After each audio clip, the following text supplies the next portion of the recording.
gaming laptop is $750. Really? And that's like the bottom of the barrel. Acer. Good. I'm still getting profile because I think it's crackers profile.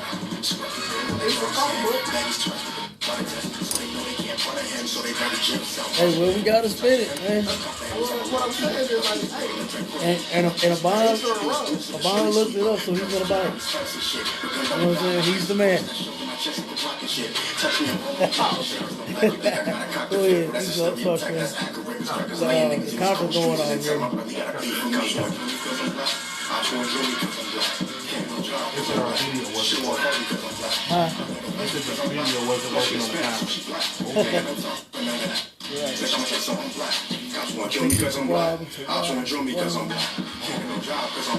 She won't fuck me because I'm black. I never like it because I'm black. But she Hispanic, so she black. And I'm telling her that. And she don't do that, so I'm black. So I'm black.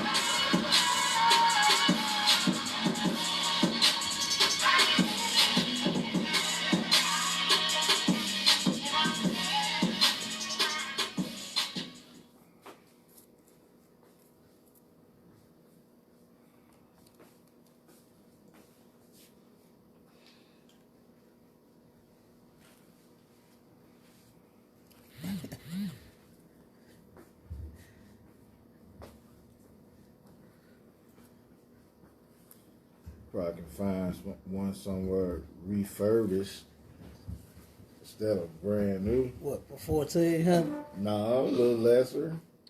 I mean, whichever one you buy, brother, that's too wild. You know what I'm saying? I ain't even, you know. Don't even. Well, I say he getting that bad boy for the school. Come on, y'all ready? All right, Shalom Israel. We're the ISUPK. Started out of 1 West 125th Street in Harlem, New York, under Commander General Yohana, and we're not affiliated with no other Hebrew Israelite group on the planet Earth. And we are located here at 5261 Delmar Boulevard at St. Louis, in Missouri, 63108 in Suite A. And we got 2 conference lines and 1 access code for both lines. And the numbers are 712-832-8330 and 425-436-6260. And the access code for both numbers is 825-1636. All right. Cool. You got the articles in? We got one in there. And if anybody got any questions on the Facebook, on the live, be patient with us, you understand?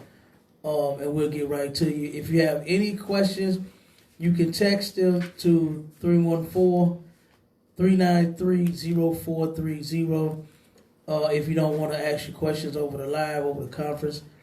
And then, like I said, we'll get right to you. We'll answer whatever question you have in the class. Before we get to the topic, do we have any questions in the class? You understand? Let's get it. If we got any questions in the class, you got a question? Go ahead. Nice and loud. Salaki, is it lawful for an Israelite woman to carry a baby for another Israelite woman? God. And I'm going to give you that in the scripture. 1 second.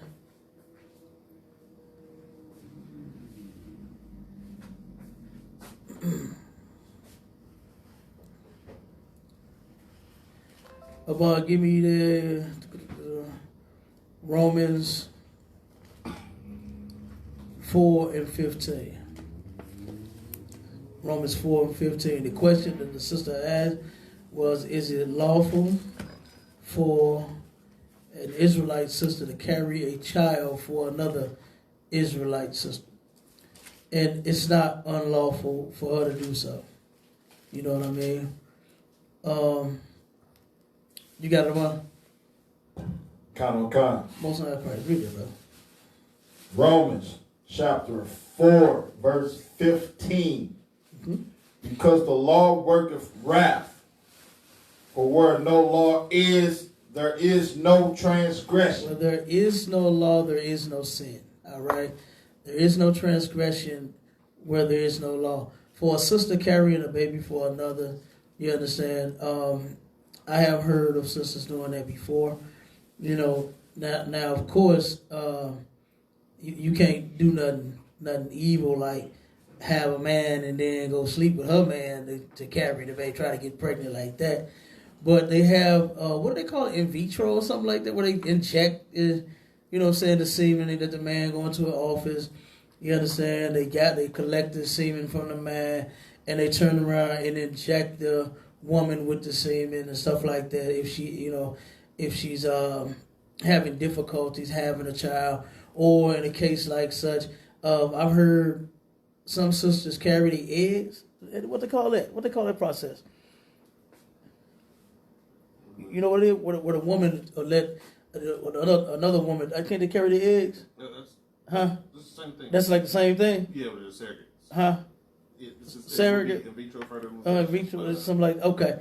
Okay, yeah. Kind of, I just know I heard something like that before. I'm just checking to make sure. I had to check with the doctor, Dr. Cabal over here, you understand? Just to make sure, Dr. Bond, I already know what he was going to say. He was going to say, just give him some. That's what his answer was going to be. You know what I mean? But, yeah. But, no, where there is no law, there is no sin. It's no law against a woman doing so. You know what I'm saying? So, it's not unlawful. You know, you definitely want to, you know, check, you know, especially if you have a husband, you know what I mean? And, you know, just think about sisters being attached to a baby. You know what I mean? It's a lot to think about, you know, doing something like that. So just make sure that before you do, you get counsel first. Get counsel from school, definitely. You know what I mean? And check every avenue, every aspect. Check everything, you know what I'm saying, as far as that's concerned. Do we have any more questions? Any more? Huh? You got okay. All right. Well, we're gonna get off into the topic. If we ain't got, I don't think we got it. We got any on the book about? All right. Oh, and before we start, the next food distribution date is going down this Friday, man, May the 15th. Commander Junior Honda is dropping another 13,000 pounds of food on the city of St. Louis, and they going to eat. You understand? They're going to get whatever good food they got for them, and it's going down this Friday from 1 to 3 p.m. right outside on the parking lot. You understand? 5261 Delmar Boulevard, right here outside of our school. You know, due to the COVID-19 rules, you know, you can't have, you know what I'm saying, more than 10 people in a building at a time.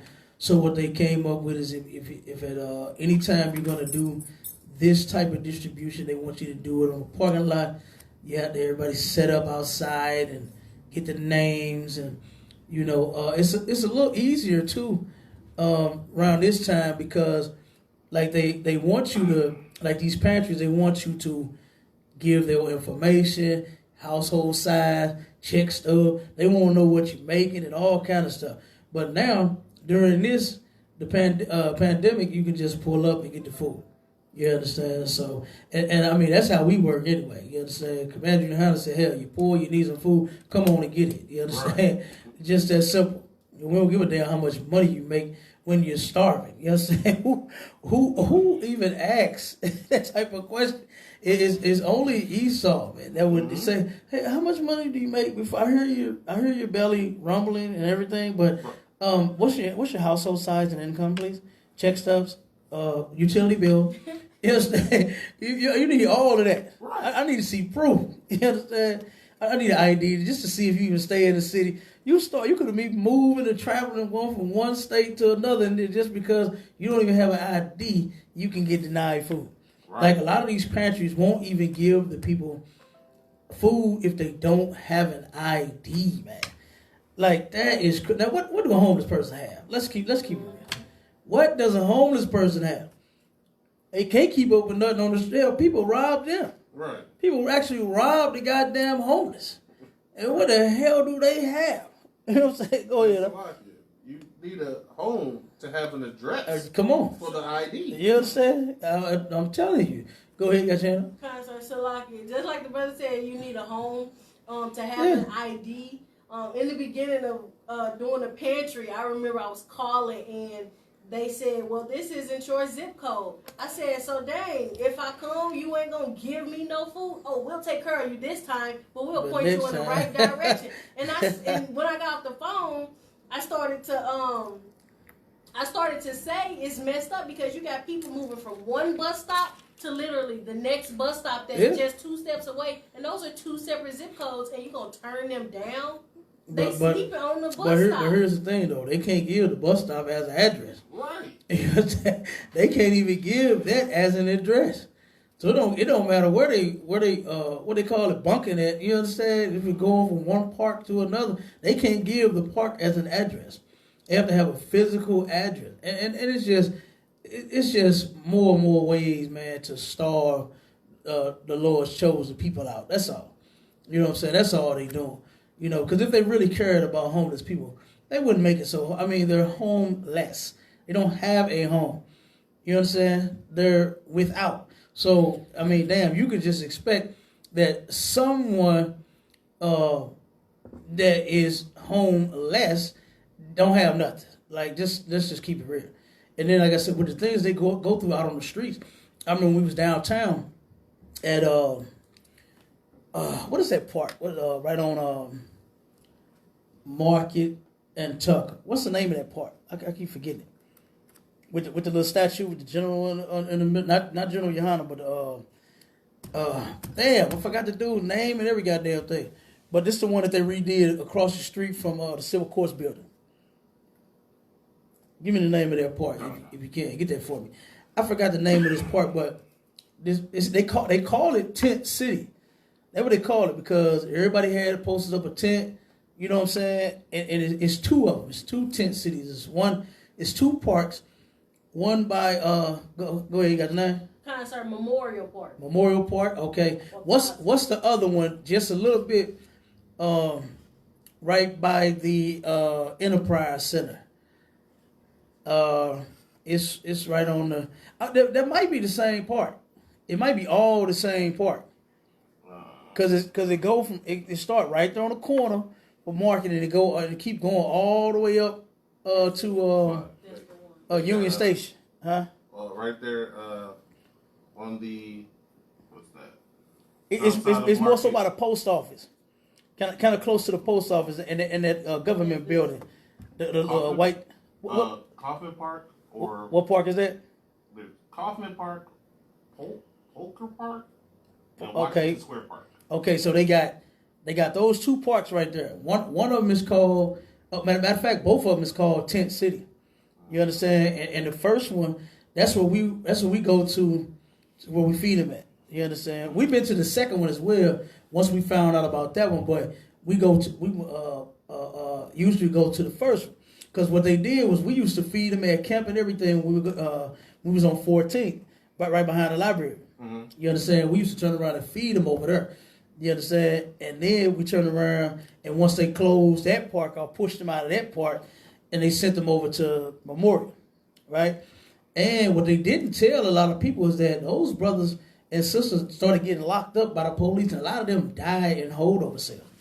A lot of them ended up dying, man. You know what I'm saying? While they was in police custody. And one particular time, we went down there to feed the brother, and I bring this up all the time. The brother, he jumped up out the damn bush, like, hey, sure, don't let them see you feed us, man. They'll give you a ticket. You know what I mean? And I said, look, we'll take a ticket for feeding our brother. I don't give a damn. Right. You know what I'm saying? You need some of this food, bro? Go and get this food. They see it, they just give me a ticket. Simple as that. So and I got to talking with him. I said, man, how y'all hanging out here? You know what I'm saying? You know, it's rough out here, man, and this and that.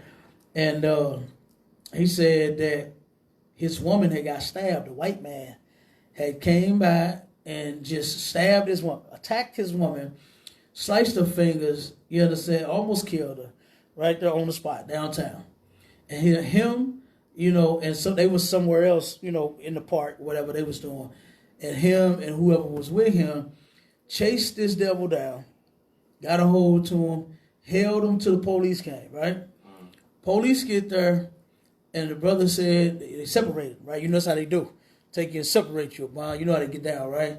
So he turned around and said, okay, here, y'all go across the street. We're going to deal with him right here.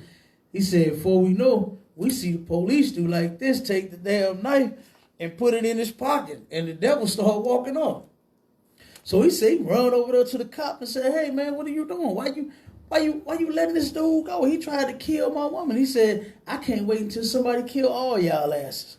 And you know what? I believe that, brother. Right. I believe he was telling the truth about what was said.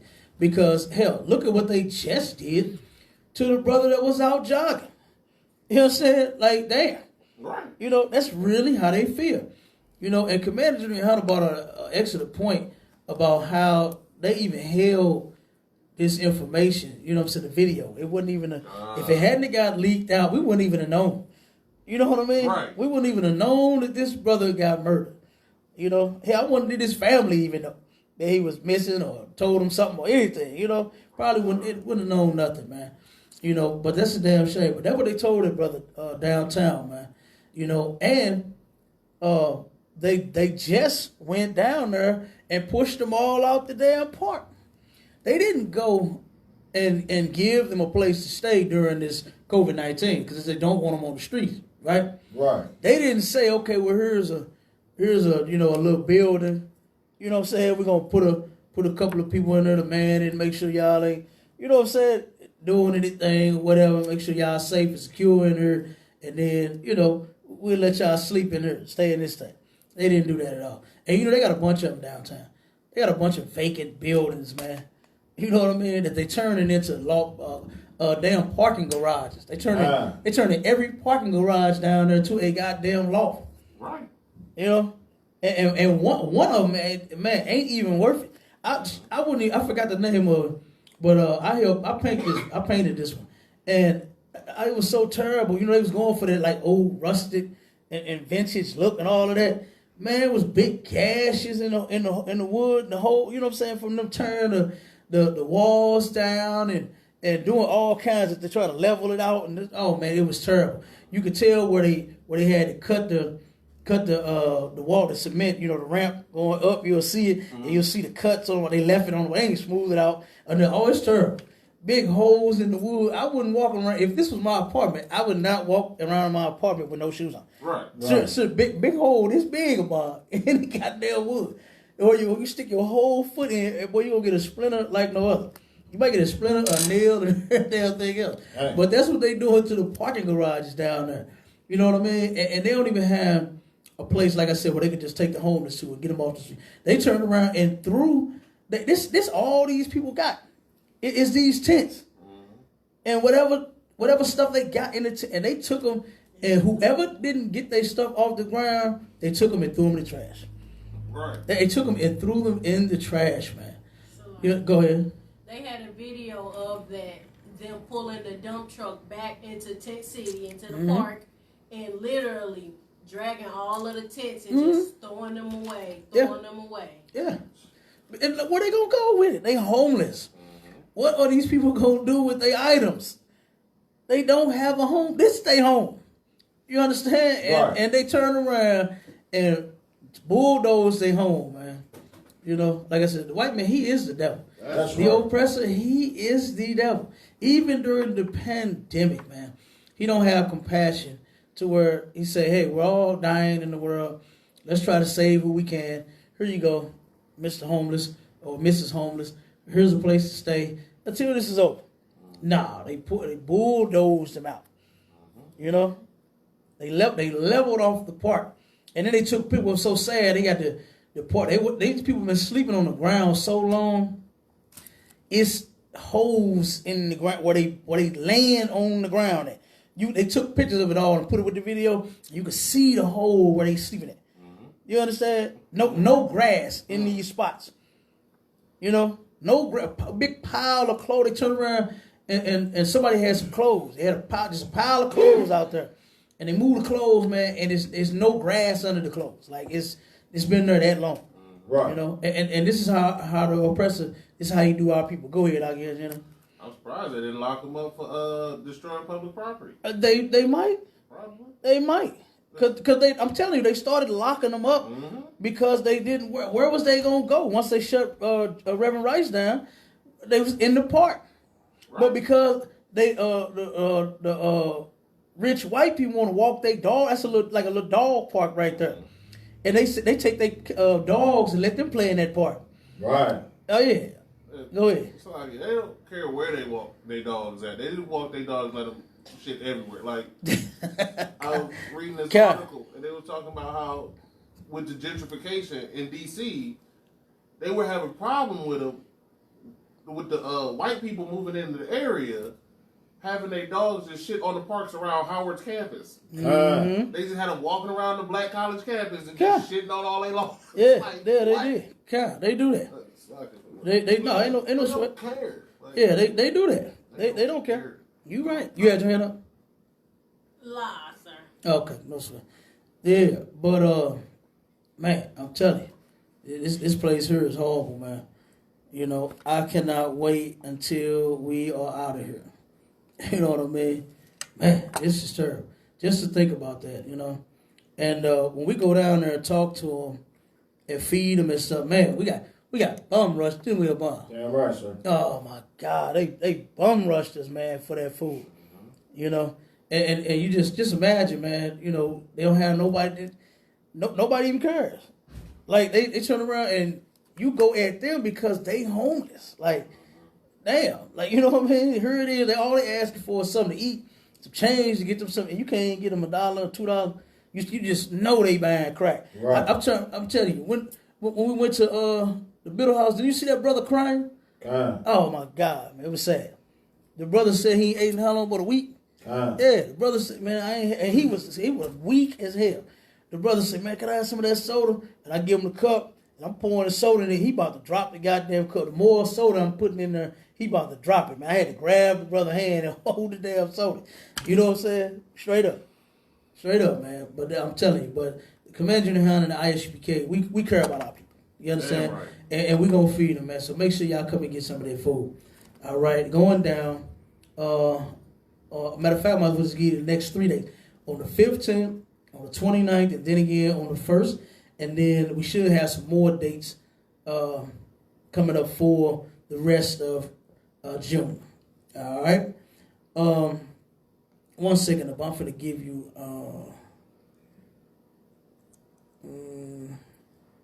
I'm going to send this one article. We're going to go over this.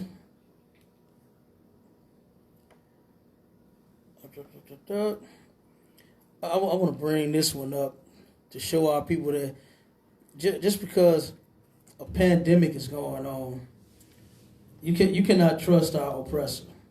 You know what I mean? And let me show you what he's out here doing. All right. All right, the bond. You got the should have a new article on it. It's got class topic.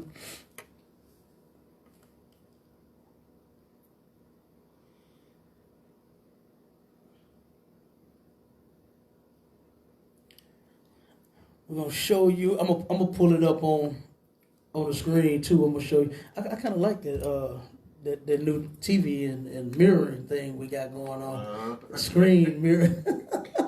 You know what I'm saying?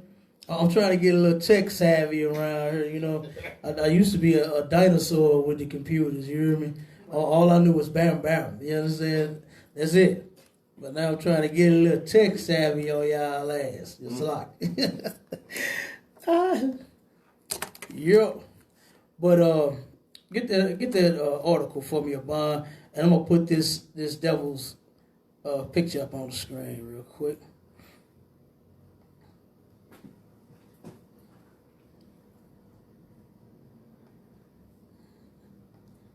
You got it, brother. You gotta stop pushing all them buttons, man. You know, last time you did that, you had 1,000 screens up on one screen. Sure. One click and that's it. Did I just run? One click and that's it. Did it pop up yet? Sir, I'm just trying to get to All right, no sweat. Let's get it.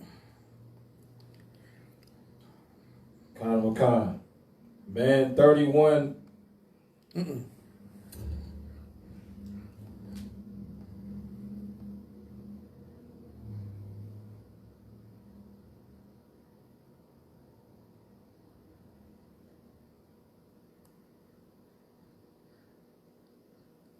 A Missouri high school teacher. Read the title. Always read the title out. That's what I'm trying to get.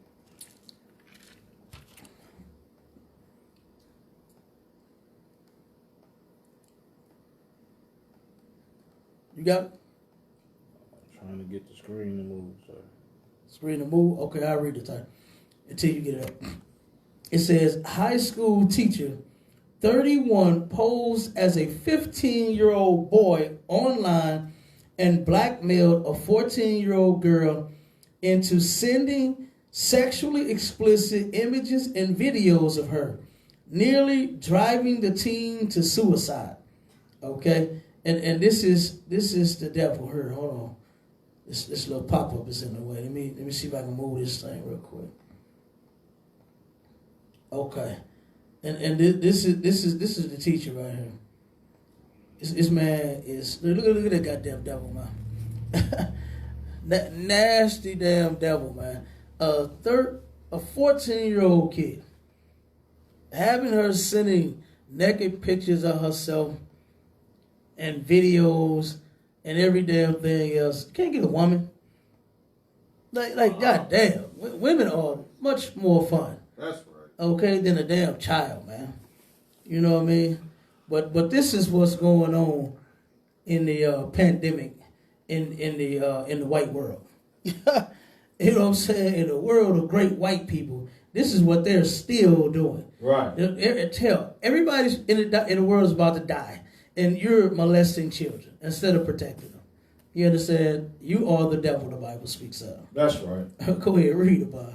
A Missouri high school teacher was charged after allegedly blackmailing a 14-year-old girl from New Jersey to force her to send him sexually explicit photos and videos. And do you know what that does to children, man? Children don't know no better. So this is why you're supposed to know better. You're the adult. If she's not thinking, you're supposed to think for her. You understand? If she's willing to do such a thing, you're supposed to be, oh no, you don't. You're a child, wait till you grow up, and then log off. You understand? Get the hell off the computer. But no, this devil said, send me pictures. You know, how you blackmail a child? Like, why are you even doing that? It just goes to show you the manner of people that we are dealing with. Go ahead, Abon, keep reading. Brandon Lane McCullough, 31 of Branson, Missouri, was charged in a criminal complaint with sexual exploitation of a minor. Branson, Missouri is not too far from here. What's Branson, like 4 hours? That's 4 hours away from here. And Branson, Missouri is considered the Bible Belt. You understand? They claim to live by the Bible out there in their parts of the woods. And guess what, Mr. Devil? It's in the Bible that don't blackmail and damn exploit and molest damn children. You understand? It's in the Bible. It's a law against that. You want a video of a woman? You get a woman of your own. Well, you know, so you have your woman send you whatever video you want. They'll do it. You see what these sisters are doing on TikTok? They're making all kind of videos. I know if you her man, she'll send you another. So like, you understand? Just that simple. Damn. But this grown ass man, not too far from here in Missouri, is blackmailing 14-year-old little girls. And who knows how many little girls he did this to? Right. You know what I mean? That's the thing. You know, you ever see that what is it?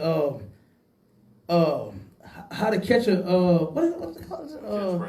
Yeah, How to Catch a Predator. Oh my God, man! Every time I watch that show, you see them. They sitting there typing. They got the adult. She looked like a damn kid. That little girl that always playing that role. She looked like a damn child, but she grown as hell. Damn protected. You know what I'm saying?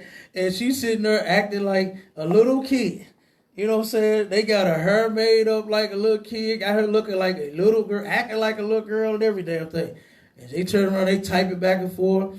Oh, yeah, show me your breast. Oh, I can't wait to see it. Oh, how old are you? Oh, the younger the better. You know what I'm saying? All kind of sick ass shit. And they going back and forth, back and forth, back and forth. And then turn around and, oh, come on in. You know, and then she just run off. Just skip to the back room. You know what I'm saying? Go ahead. Got a plate of cookies sitting on the counter. And cookies, Have milk, some cookies. you hear me? Pizza, just deliver pizza. And, you know, got the video game, got cartoons playing in the background. Boy, you don't see this as a setup, your dumb ass. You know what I'm saying? But guess what? You so nasty. You know what I'm saying? You ain't even seeing the setup. You know what I mean? You're such a nasty damn pervert. And then you got to Sorry, Salaki, I was Go getting ready to say that right after the video was made not too long from the Catholic priest down here in St. Louis saying that they didn't know that molesting kids was against the law, whatever they said, not long after they made that video, it was another video that had happened. It was truckers against predators or something, so people who drive 18-wheelers basically have formed some type of group, and I saw that. I saw somebody down because it's a lot that goes on in this Midwest Missouri area. Mm-hmm. They caught some. I would say he's probably 65 years old trying to meet a 12-year-old girl down there and eat right. And they're trucking people. They got to pay a social media page. They was down there, and they probably shouldn't have went live because it was a lot of Judah going down there.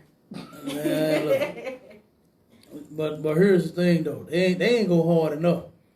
You understand? They didn't go hard enough. The dude who was a white boy, I think I seen that video. Mm-hmm. Yeah, it was a white boy, and you could tell he kind of was like had compassion. You know what I mean, for his people.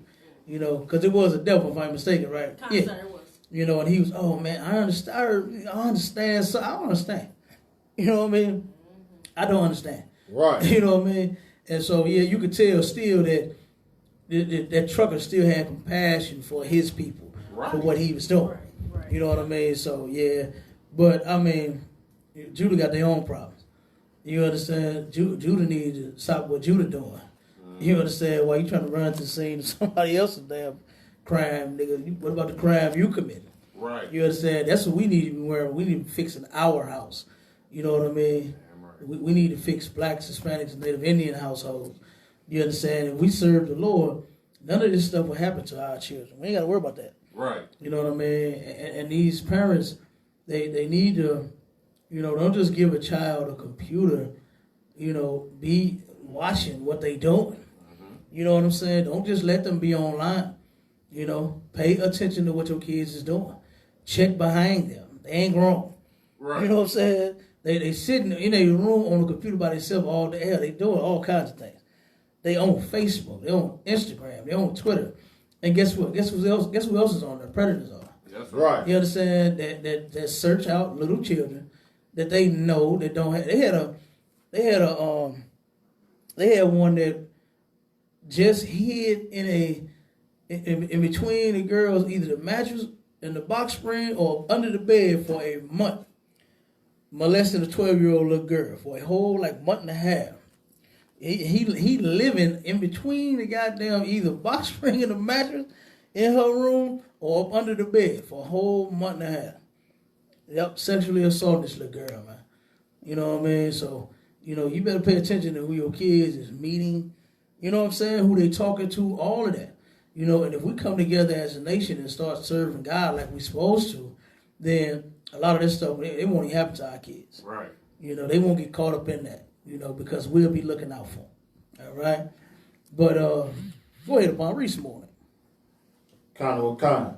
McCullough was formerly a business teacher at Cassville High School and had accepted a position at Hollister High School for next year. Prosecutors allege McCullough posed as a 15-year-old boy when he began chatting via Kik with the girl in May. He is accused of threatening to send sexually explicit image to the girl's family and friends Damn. demanding additional images and videos. Damn, wait.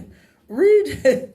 Read that again. He did what? He is accused of threatening to send sexually explicit images to the girl's family and friends, demanding additional images and videos. Not that. Hey, if you tell, I'm gonna send the video. Send me more. You know what I'm saying? If you don't send me more, I'm going to let everybody know that you're sending me video. God damn. Right. Like, you know what I'm saying? I mean, either way it goes, it's still sick. You understand? But I'm just saying, it wasn't like he was saying, don't tell on me. And if you do, I'm going to tell. You know what I'm saying? Damn, you better send me some more video or I'm going to turn around and tell all you people. Good goddamn night. He is the devil. Go ahead, Devon. Read some more, man. The girl, identified only as Jane Doe in court papers, repeatedly pleaded with McCullough to stop, according to the affidavit. She's a child. You understand? Of course she's going to say stop. Because eventually it's going to kick in that she's being abused. You understand? You might turn around and I don't know what the hell you say to a kid to get them to make them want to, you know what I'm saying, go with you or have sex or whatever the hell you, but whatever that he said, or whatever, you know, had her brain going for a second, yeah, you know what I'm saying? But after that, clear it up, smoke cleared, and then the child was like, no, you know what I mean? You kicked in, and this is wrong. You know what I'm saying? Go ahead, Mom. The girl, known as Jane Doe, asked McCullough to stop, according to the affidavit, telling him, can you please just leave me alone now? Can you please just leave me alone now? Like, damn. Keep going. And can you just stop? I don't want to do that. Yeah, good night. He was trying to force himself on that little girl. Right. He was gonna either fly where she at, have her fly down there, or he was gonna get her. He was going to get that little girl, man. Damn, he's nasty. Right. You understand? He's a nasty bastard. It's some more about? Go ahead, read. McCullough allegedly threatened to post everything. He also allegedly continued to coerce the victim and demanded images and videos of her engaged in sexual acts with other people. She did what? He also allegedly continued to coerce the victim and demanded images and videos of her engaged in sexual acts. Good damn night. So he want to see the little girl have sex. She's not even supposed to be having sex, man. Right. But you want to see her have sex with someone else. Like, he is disgusting, man. You understand? Go ahead and drop that one to bar and pull up the next one. Damn, he is the devil, man. This is what you're doing in the pandemic. So why you? Go ahead. Yeah, there's more. Go ahead. Jane Doe told McCullough she was considering killing herself, that she had taken half a bottle of her mother's pills. She wanted to kill herself, all for what this damn animal was doing to her. You understand? The little girl wanted to kill herself because this animal, because he couldn't control himself. He want to see her play with herself, naked pictures, play with other people, have sex with them. He wanted to see all of that. He's a filthy bastard, man. These are the kind of people that we live around. You understand? Right. These are the and what is so special about being joined with these people, being joined together with them? Well, look at how they do. Uh-oh, speaking of old Clara, she's calling the phone. Look at old Clara. Uh-oh. Uh-oh. So, Go ahead. Which article you want next? Huh? Which? It's the Missouri opens up, St. Louis County. Got that? Yeah, got that. Yeah, good damn night, man. This is one nasty bastard, man. Yeah, boy. You understand? Damn, he wants to see the child do something. And see, that's the thing, man. I cannot wait until we are in the kingdom. You understand? And I think Commander General Hannah for us getting back to our culture, to where the father decides when is time, when that child is mature enough to be with someone. That is an honor. You understand? And I cannot wait to take my daughters. Like, I remember when they was this big. You understand? When I didn't change. They mama's changed. I ain't changing the Pampers. Some of them Pampers, boy, be overloaded. You understand? I love my babies. I love my kids, but some of them Pampers be a little too much. You hear me? For daddy to handle. And man, so hey, mama, come get your baby. Okay, get your baby. But I remember when he was this big, and now you're grown and you're ready. You understand? And that would be an honor for a father to give his daughter. Not you come home talking about, Daddy, I'm pregnant. You understand? And, or find out that, your daughter is sleeping around with everybody in the neighborhood. Like, oh my God. You know what I mean? I want to have the pleasure. And guess what? I didn't know anything about it until I got in the truth. To where I didn't know that this was our culture. That we, at one point, would give our daughters away. We would take and find suitable daughters for our sons. You understand? Oh, man, that's going to be a wonderful day for me. To where I can have the pleasure. To where, guess what? I ain't got to worry about taking care of you no more. Now, my brother, it's your turn. And don't bring her back. You understand? No refunds, brother. No, take care of my baby. You understand? Take care of my baby. Okay? I can't wait until, we all are doing. It's being done in the UPK. You understand? We are doing that in the UPK. Commander General Hyman talks about it all the time, how he loves giving away his daughters. You know what I mean? It's like an honor to a father. Right. To where here, you got something special right here. Mm-hmm. This little girl ain't been touched, ain't been kissed, never by a father. Mm-hmm. You know what I'm saying? Because I love kissing my little daughters. You hear me? I take them, man, and I turn around. This is why I do all of them. I say, okay, give daddy a kiss. And I kiss them at one time, and then they be just laughing and giggling. And I kiss them, give me another kiss. I kiss them again, and they be laughing. Kiss them, give me another kiss. Give them another kiss, and I say, okay, daddy's gonna kiss you 1,000 times. And then I just kiss them all over here, and they just be laughing and all. And then, like I said, to watch them grow and to become an adult, and you know what I'm saying, to turn into a woman suitable enough for a decent brother. You know what I'm saying? And then I'm looking for a brother that's suitable for my daughter.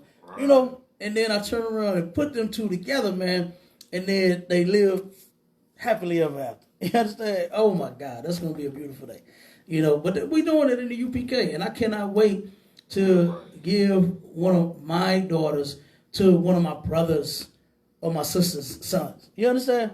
To where we raising them the same way. Right. To keep the law. You understand? He ain't gonna make her do nothing strange for no change.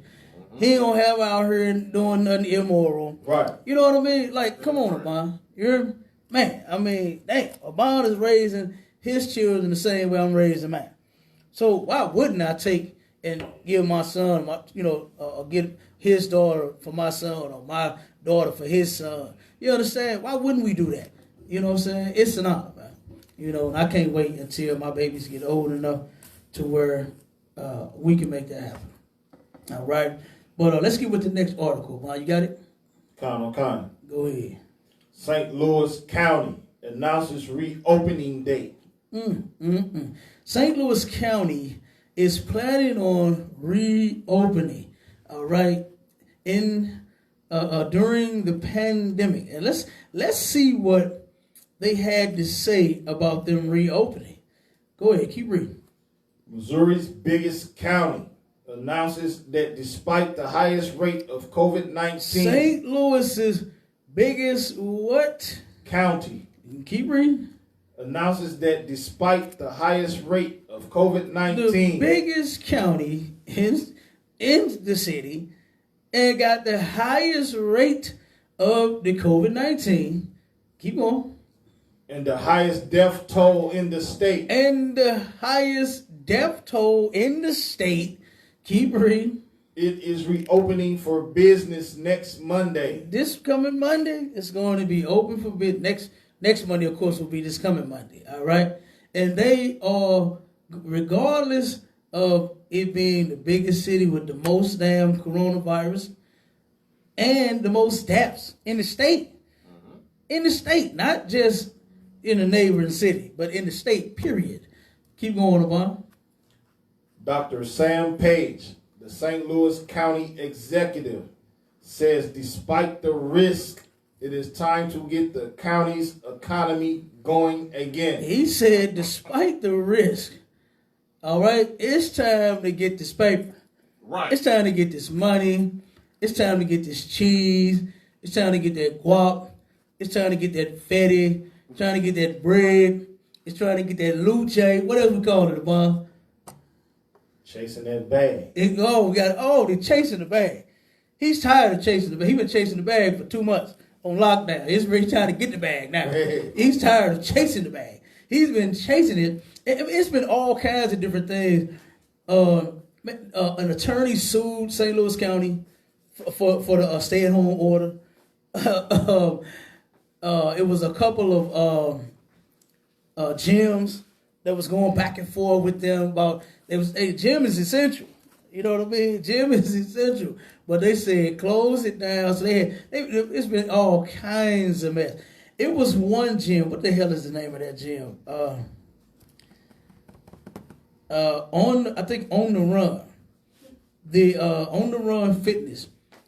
This dude said, they asked him about what about people dying from the COVID-19. He said, hey, people are going to die. We need to be open. We need to make money. I said, God damn. If people die and can't come to the gym, then how you going to make some money? You know? Right. That's the white man's way of thinking. And he's so dumb, man. You understand? It's more than a bomb. Sorry. Go ahead, read it. You got some? One second. I was gonna say, just because you did don't mean your membership expired. Hey, as long as they ain't turned your card off, Right. as long as your family ain't deactivated your debit card, if there's any money on there, boy, if you got your goddamn your policy, your insurance policy going to their debit card, oh shit, they gonna keep charging. They gonna keep. Matter of fact, you just made me think of something. I got to go to Planet Fitness as soon as they ass open and get my goddamn money back for my debit card. I should have turned my goddamn debit card off. They were charging the hell. Who even in there swiping my shit? You know what I'm saying? That's what I want to know. So they at home swiping my shit. You understand? They work from home and charging me. I ain't even been to the gym. You know? Shit, I done gained some weight back since I ain't been in the gym. Nigga, you charging me? You have to go here, Jenna. I was just gonna say. No, man, come on. Tell me to cancel. Hey, come on. Yeah, get that money. Get that paper. Okay. Man, we got to get that money back. Goddamn. Right. I'm telling you, these folks working from home. You ain't gymming from home. What you doing? You know, we ain't did no virtual workouts. You know what I'm saying? You charging me. Go ahead. You don't want to say that because they going to say, we've been emailing you every day, offering you plans. I'm going to say, look, I ain't joining no virtual gym. See, Right. I ain't joining no virtual gym. I've been in my basement. You know what I'm saying? I've been in my basement hitting some weights. Now what you got to say about that? All right, go ahead and read a little more. Page say a safe reopening is possible if everyone keeps social distancing, holds down crowds, and wears face masks. They really think that's gonna do the trick. You know what I'm saying? They really think it's got to be the mask. You know, like was the shoes for me? Mm-hmm. It's got to be the mask. You understand? You put the mask on and you'll be all right. They really think that that's what it's going to be. You know, and like Donald Trump said, you dealing with an invisible enemy. Right. You understand? So how you even thinking that this invisible enemy is just gonna give up when the mask is before his face? The invisible enemy is talking about the Most High. You understand? That's who it's talking about. All right. Jump to the next article, Bob, because I wanna touch on what he's saying about the economy. Go to I think it's how slavery became economic. You see that one?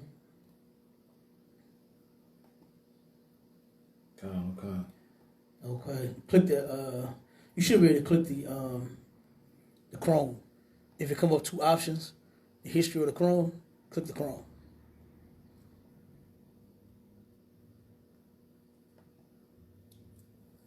And the article should pop up. Yep.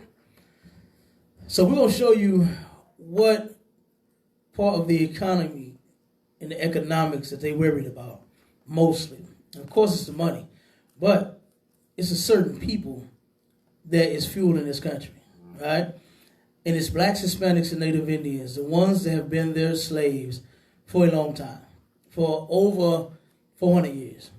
You know what I'm saying? That's when they're saying, okay, the doctors and everybody and the governors and the mayors and everybody saying open up the cities, you know, and get the economy going again is the same as Donald Trump saying make America great again. Right. And what Donald Trump meant by making America great again was having blacks, Hispanics, and Native Indians back in slavery. You understand? And that's the same thing with these doctors and these mayors and the governors and these billionaires, everybody that's saying, get the economy going again. What they're trying to do is they're trying to get the slaves back in the field. Right. That's what they are most concerned with. You got it up yet, Doc? No, it just took me to Okay, no swear. Here you go. Con. Okay, yeah. All right, read that. Con. How slavery became the economic engine of the South. How slavery became the economic engine in the South. And we're gonna take you back. You're gonna see what it's about today. We pulled an article, several articles, matter of fact, but we pulled an article where they were interviewing some billionaire business moguls and all of this, and they were saying, hey, open it up, get that money going. You understand? That's what we worried about. They said it. We're not worried about people are going to die. This is what they said. This is what the CEO of On the Run Fitness said. Hey, it's a pandemic, man. People are going to die. But my gym needs to be open so I can make money. You know what I mean? Not even concerned with the people, not one bit. That they might come to your gym. They might cough on the damn bench press machine or the leg press machine or the, what's the one that they like now with the ropes? The one, what they call it, with the ropes, they swing on the rope. What do they call them? Battle rope. The battle ropes. You understand? They might cough all on the goddamn battle rope and then turn around and spread COVID-19 in your establishment. He ain't worried about that. He wants you in the gym, working out so he can make his money. Okay? Go ahead, Bob. Finish read. Con. With cash crops of tobacco, cotton, and sugar cane, America, southern states became the economic engine of the burgeoning nation. Their fuel of choice, human slavery. The fuel of choice was human slavery. They said, you know what? We can make a lot of money off of these nakers working for us. Do you understand? Doing all of our work while we kick back and enjoy life. That's what they said. And that was the choice. It wasn't, the white man didn't have, like an invention. He didn't come up with nothing great. You understand? He didn't invent anything that contributed to this country other than slavery. That's it. He didn't turn around and make the car, you understand, and then made GM and Chevy and Buick and Dodge and all that. He didn't do that and became great. He stole the invention from black people. You understand? Matter of fact, potato chips. Okay? Black people invented red hot ribbons. Oh my God, I love me some red hot ribbons. You understand? Oh my God. Who got a bag? Go ahead, got your head up. Those on social media don't know what red hot ribbons is because they only from St. Louis. It's a St. Louis thing. They don't know nothing about that. You heard me? So they had to come to the Lou and we'll show them what red hot ribbons is all about when they get here. Okay, you understand? But chips, we made that. I forgot the brother's name. He was working in a restaurant, had an angry crowd of white people that can't control themselves in nowhere, no way, shape, or fashion, rushing the damn food. You can't rush good food. Right. You know, who restaurant got that sign in it? To say that be patient. This is real food being cooked. I think that somewhere. Somebody had that sign in their restaurant here in St. Louis. But you can't rush good food, man. You got to let them do their thing in the kitchen. And if you got Judah or Issachar, if you got so-called blacks or so-called Mexicans in the kitchen, you want to wait. You won't take your look. Order you another drink. Tell them bring you a pitcher, okay? Tell them bring you a pitcher of that old margarita and just drink it till your food comes. Right. It's gonna be off the chain. It's gonna be piping damn hot. They put them on them. They put the damn plate in the oven that they serve your food on to make sure that when it comes to the table, it's steamed. And when Issachar be walking through that boy be steam blowing off the goddamn plate in the bowl, and boy, I'm telling you, you can guarantee your food gonna be good. Another restaurant that I like going to, sidebar, when we get back to it, it's a Loudwater Creek over in Illinois.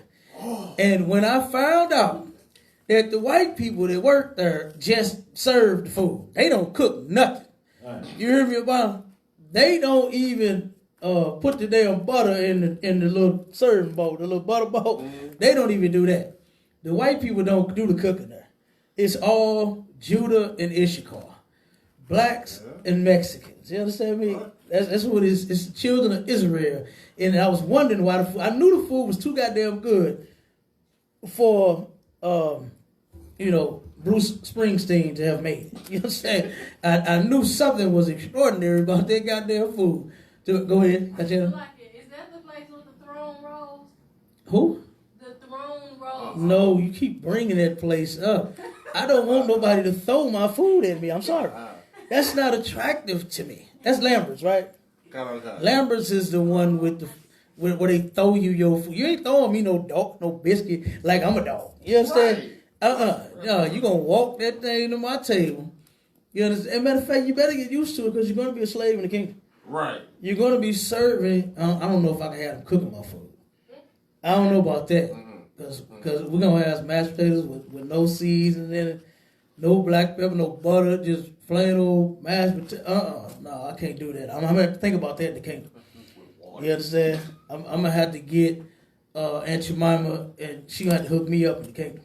You understand? Because I don't know about, but the devils, they're gonna definitely make my plate. Right. They're gonna make the table. Mm-hmm. You understand? They're gonna turn around and go get me something to drink. If they don't, I say, give me a goddamn beer. Ass in there. I'm telling you. But no, man. But wherever our people is at, man, throwing down on it, you can forget about it. Right. You understand? You can forget about it. And when I found out that it was them in the kitchen, oh my God, I knew. You know what I mean? And see, that's what it is. This Loudwater is like ridiculous. They stay packed all week long, don't they, Bob? It don't matter what day it is. Right. Loudwater Creek is packed 7 days of the week. Straight up. Why? Because the Lord's chosen people is in the kitchen. That's why it's like that. That's right. And they even, sidebar, one more thing, they even went down on their portions. You actually get your money's worth. You still get your money's worth, but they went down on their portions. It used to be, man, that burger that they had, Big Bayou, I couldn't do it. You did it? That's what I'm saying. I've never finished a meal. You can't. You can't. I'm always taking a whole other meal home. You whole other meal home, and a whole another whole plate of that bread. You understand? And that's what they. When I went there, that's what they said. They don't count their sales by how many numbers they do. They count their sales by how many clamshells they send out the door for take-home plates because they don't expect anybody to finish their food. Right. God, and it's ridiculous. I'm telling you, it's ridiculous. But they got some good food, and you can't finish nothing. Right. You understand? It's too much of everything. Like they give you, like with the burger and fry, you get like a pound of fries. Right. You get a whole pound of fries by itself. And the roll was a half a loaf. And, oh my God, yeah, it is. I'm telling you, man, it's ridiculous. The food is excellent, and like I said, it's because our people is in there cooking it. You know what I mean? And I'll be glad when we come together, you know what I mean? Instead of coming together in their kitchens, we come together in our own. Right. You know what I mean? Well, we got our creek. You know what I'm saying? Whatever the hell we want to call our restaurant. And we cook the hood creek. The Barrio Creek. You understand? the reservation creek. And we in there cooking our food with Judah and Issachar and making our money with our people. You know what I'm saying? Right. Doing what we do. I'll be glad, man, when this nation really get it together and come together, you know, the way that we are supposed to. You know what I mean? But go ahead, Bob. Finish up on that article. Read some more. If the Confederacy had been a separate nation, it would have ranked as the 4th richest in the world at the start of the Civil War. Mm-hmm. Okay, so they plan is just money, getting paid. You understand? That's all it is. All right, go ahead, read a little more, then we're going to get to the topic. The slave economy had been very good to American prosperity. The slave economy has been excellent towards America's economy. This is how they make their money off of us. That's right. You understand? Their foreign sales and business and exchange is backed by 75% of the money that they get from us. You understand? They do business with other countries with all of the money that they're taking from us. You know, 75% of it. It's ridiculous. You know, so this is how they're able to do business with China, you know, and all the other countries that they do business with, because they take and they rob God's chosen people. They're robbing the Lord's chosen children. Okay? And get to the part where I think it's a little more, read a little more, then we jump to the topic. Slave represented Southern planters' most significant investment in the bulk of their wealth. That was their best investment. Everybody was investing in slave. It was a whole business, right? It was a whole business to them. They said, you know what? We can get rich. You understand? We can be millionaire, billionaires, and every goddamn thing else if we just enslave them. And why do you think it was such a big fight between the North and the South to let us go? Because that's where it started down in Virginia. You understand? And once they started becoming millionaires off of damn cotton, having you in the field picking a cotton, they sitting in the house becoming a millionaire off cotton. You understand? Off cotton alone. Okay? Just the cotton by itself. That's why whenever they show a movie, a slave, the first thing they show is that cotton. You understand? That's why they got cotton trees in the hood here. Right. They got cotton trees. Oh, you see all the ones in Ferguson? Oh my God. The West Florissant right there on the strip where they pulled over the most snakers at, cotton trees right there. Yeah, oh yeah. It's something. You say, you know what I'm talking about? Yeah. You understand? You know what I'm talking about. They all around here too. Cotton trees everywhere. Never forget. You understand? They ain't gonna never forget. Mm-hmm. But what we shouldn't forget is how these people have mistreated us. That's right. We should never forget that. Go ahead, you got channel. Concert Salaki, I was just gonna comment on the never forget part. They put the display of how to grow cotton in the science center. Basically, the whole the whole platform of how it all will grow from just the seed all the way around to it being picked. Of course. What does that represent? How they became rich? Right. That's the part of the economy that they want. They want the slaves back working. That's what they want. It's not that McDonald's is not selling fries and burgers. Well, no, McDonald's open, right? They open. You understand? But the businesses that ain't doing too good is not open. And as a matter of fact, in that other article, a lot of the businesses here in St. Louis don't even meet the requirements for them to reopen. But they push it to reopen when you're saying, okay, you have to have so much space. You got to have this. People have to stand here and be there. You can't, you know what I'm saying? And they say, oh, nope, you can't open because you don't meet the requirement. But they want to open anyway. Why? Because they want their slaves back in the field, picking their cotton. You understand? But let's drop that real quick, Bob. Let's get to the topic. If you celebrated Mother's Day, you are evil and you are the child of a sinner.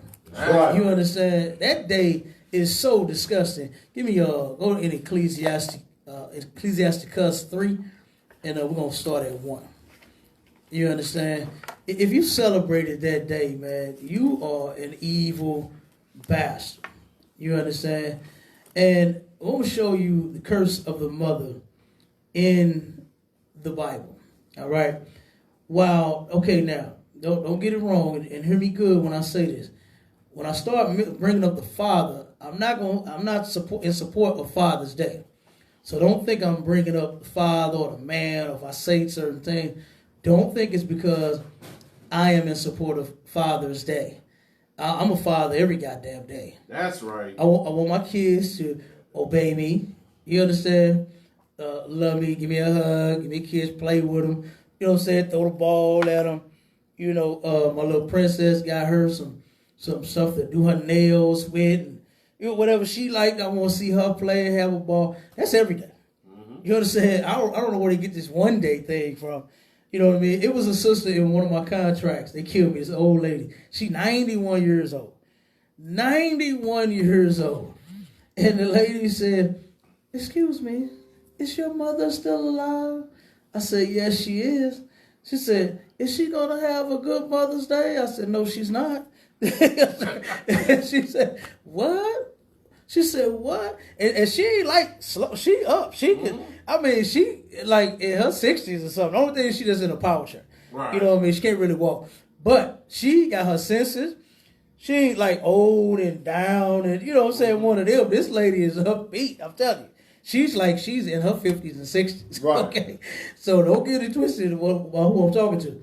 But she turned around. She said, "What? She's not? Why not?" I said, "Cause I don't celebrate." You know. She said, "You don't celebrate Mother's Day?" Like it was like unheard of. Mm-hmm. And she said, "Well, I'll be." She said, "Well, I guess you learn something new every day." She asked me. She said, "Why don't you celebrate Mother's Day?" I said, "Because it's in the Bible. It's a sin. God hates me." He do? What?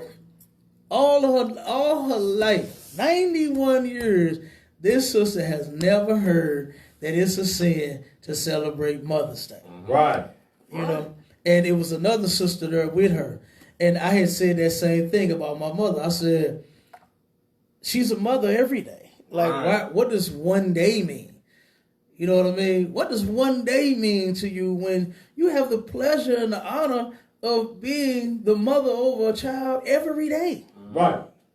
And this one don't. And she said, well, the other sister that was with her, well, yeah, it don't mean nothing, but this is just that one special day that your mama get. See, that's what I'm saying. You know what I mean? If it don't mean nothing, then why even celebrate it? And these was the words out of her mouth. You know what I mean? But I said, I'm not finna disobey the Lord to satisfy my mama. I don't give a damn what day it is. You understand? Right. I don't care who. Mother's Day, Father's Day, Grandparents' Day, damn Kids' Day, birthday, daughter day. I mean, whatever holiday you make up, I ain't celebrating. I'm not finna disobey the Lord. That's right. You understand? For no day. Right. You understand? Like Christmas. I can buy my kids to, goddamn, they've been getting toys this whole goddamn quarantine. Right. I can't wait till they go back to school. You know what I'm saying? That's all they asking me for. I'm telling you, my kids been on goddamn Amazon. I don't know who made them an account. But they on Amazon with an account. You know what I'm saying? Talking about, "Daddy, I want this toy right here." Okay? Every goddamn day. You understand? So why on earth is one day that Christmas is a big deal to them? Go ahead, you got your hand on? Amazon came with all of their tablets. Huh? Amazon came with all of their tablets. Oh, okay. So you did that then. Yeah, you did set it up. Mm-hmm. So I gotta whoop you, not them. Yeah, okay, I know. Get the belt, the big belt. Get the big belt. Yeah. No, but like I said, man, they getting toys whenever they ask for them. Like I said, they've been getting them all. They getting learning toys. My little 3-year-old like that little leapfrog stuff. Oh boy, he own it. He own that little leapfrog. And they getting all kind of other stuff. You understand? Spider-Man, the Power Rangers, they getting toys. They're ridiculous. But like I said, if you celebrate this holiday, you are evil and you are a child of a sinner. You understand? For them to have taught you such a thing. You understand? And black women that do that, they force that stuff on their kids. Right. Black women force their children to love them. And it's usually through the hatred of their father. Has You Jones. understand? They usually sit and say, "Oh, I'm your mama and your dad." I done heard some people say, and then I've heard children say that. You know what I'm saying? And I ain't talking about little children. I'm talking about adults. I'm talking about adult. My mom, and my daddy, dog. My mom, red. My mama. She did a horrible job. That's right. You understand? She did a horrible job with you, bro. You understand? You soft as all get out. You understand? I remember this sister, man, when I was in the world. Me and her, we was friends, and she called me. Heard a guy was breaking up, and she was like, man, she was just so hurt because of what he said to her.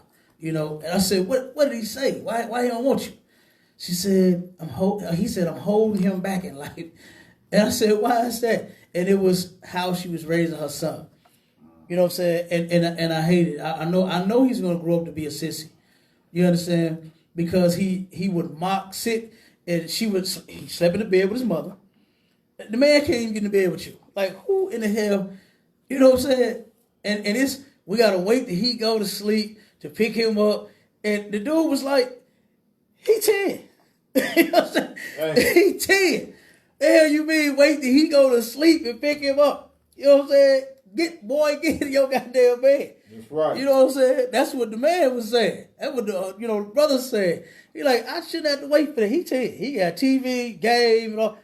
Go in his room, right? That is holding the man back. Because he want to spend, it's night. You know the freaks come out at night. Ain't that a song? It's like, you understand? It's nighttime. The brother want to do something with his woman, and he can't because her 10-year-old child is in the bed with her. And you have to wait until he falls asleep. Then the little guy used to, and I used to hate that. I used to say to her as well, stop doing it. Stop thinking that was cute and funny. He'll sit there and mock Wendy Williams, you know, say, how you doing and all that nonsense, just like a little girl, you know. And I told her, I said, the day he come home, a homosexual, you're going to be mad. You're going to be hurt. Because now you're not going to have grandkids, your son going to be gay, he going to catch AIDS, and he going to die. You know what I'm saying? I said, that stuff is not funny, man. You know, but I understood what the brother was saying, you know, and what he meant, you know, by that. And this sister was hurt and couldn't understand that it was the way she was raising him that had her man not desiring to be with her anymore. You know what I mean? And a lot of sisters just don't get it. And it's even in the Bible about the curse of the mother. And we're going to read it. You understand? The black women believe that the children need her the most. No, they need their father and their mother. That's what they need. Right. You have a particular job and a skill and nurturing that you're supposed to do with the child. You understand? And then they supposed to get that good discipline. You understand? And that good masculine spirit from, you know, protector and provider. You know what I'm saying? From their father. Right. Okay? And this sister right here, you know, she just wasn't getting it. And like most of our sisters, they don't get it. I hate when I hear black women say, all I need is my kids. Oh, that just, it just does something to me inside. It just burns me up completely. Just like, what do your children need? When do you think about them? You understand? When do you think about what the kids need? How about that? Let's switch this up for a minute. They need, right? So let's focus. It's all about the kids, right? If it's all about the kids, guess what? They need their father. That's right. But most black women have ran their fathers off. Why and how? Because guess what? They was with some other man. They wanted to be with some man. I mean, man, just think about it. A lot of black women are complaining about a man having more than one. Oh, no, not my man. That's what they say. Oh, no, not my man. Oh, my man ain't finna do that. Oh, no, not over here. No, I don't do that over. But you, how many men have you been with? Let's calculate that. Since you believe that a man, and you got to, it's a shame that they can't see it. They can't see it, Yvonne. Can they see it? It's coming right out their mouth, but they don't get it. When they say a man only supposed to be with one woman, then switch that around. Vice versa, the same way. Same thing. That the woman is only supposed to be with one man then. You understand? But no, black women will say, well, then they have an excuse for that too. I've heard, well, that's only if I'm happy. That's only if okay. So you got to be a happy hoe. You understand? Right. I get it. Right. I get it now. You understand? And it is quite ridiculous, man. And I really hate it. The stuff is destroying the black community. Whoredom, period. It's in the Bible. That's right. Our women and our brothers, you're not supposed to be whores. You're not supposed to be whoremongers, man. And this stuff is destroying us. Celebrating Mother's Day is destroying black children. How many kids you know hate their mamas? And not just because the kids are just so evil. It's the things that the mothers are doing to the children. Right. They leaving them with whoever to be molested by everybody. They beating the hell out of them. I watched a damn court case. Judge Mathis. Y'all know I watched some shows when I told you I drive all goddamn day. Doing the work of the Lord. I'm here and I'm there. I'm everywhere. And I watch his TV when I get in the vehicle. And I'm watching Judge Mathis. And this sister was suing her aunt. She took a paternity test to see where they actually related. She talked about how bad the woman treated her. Used to beat on her and then put whips on her, then wipe her down with alcohol. I mean, she was really abusing this little girl. She was abusing her, man. No lie. And she admitted it. She said it. She said, I did it, but it wasn't like what she was saying. Like, what the hell? What does that even mean? I beat the hell out, but it didn't really happen just like what you said. And then he said, okay, well, let's hear from you. And she said, well, see, Your Honor, she was bad. And the girl already had said, well, both my parents was crack addicts. I was abandoned by them. Right. And then when the aunt started speaking, she said, well, she had the grandmother took her in. The grandmother had to get her on Ritalin and medicine and so the judge said, oh, so she had some type of disorder. He said, yes, she did. He said, well, why was you beating on the little girl?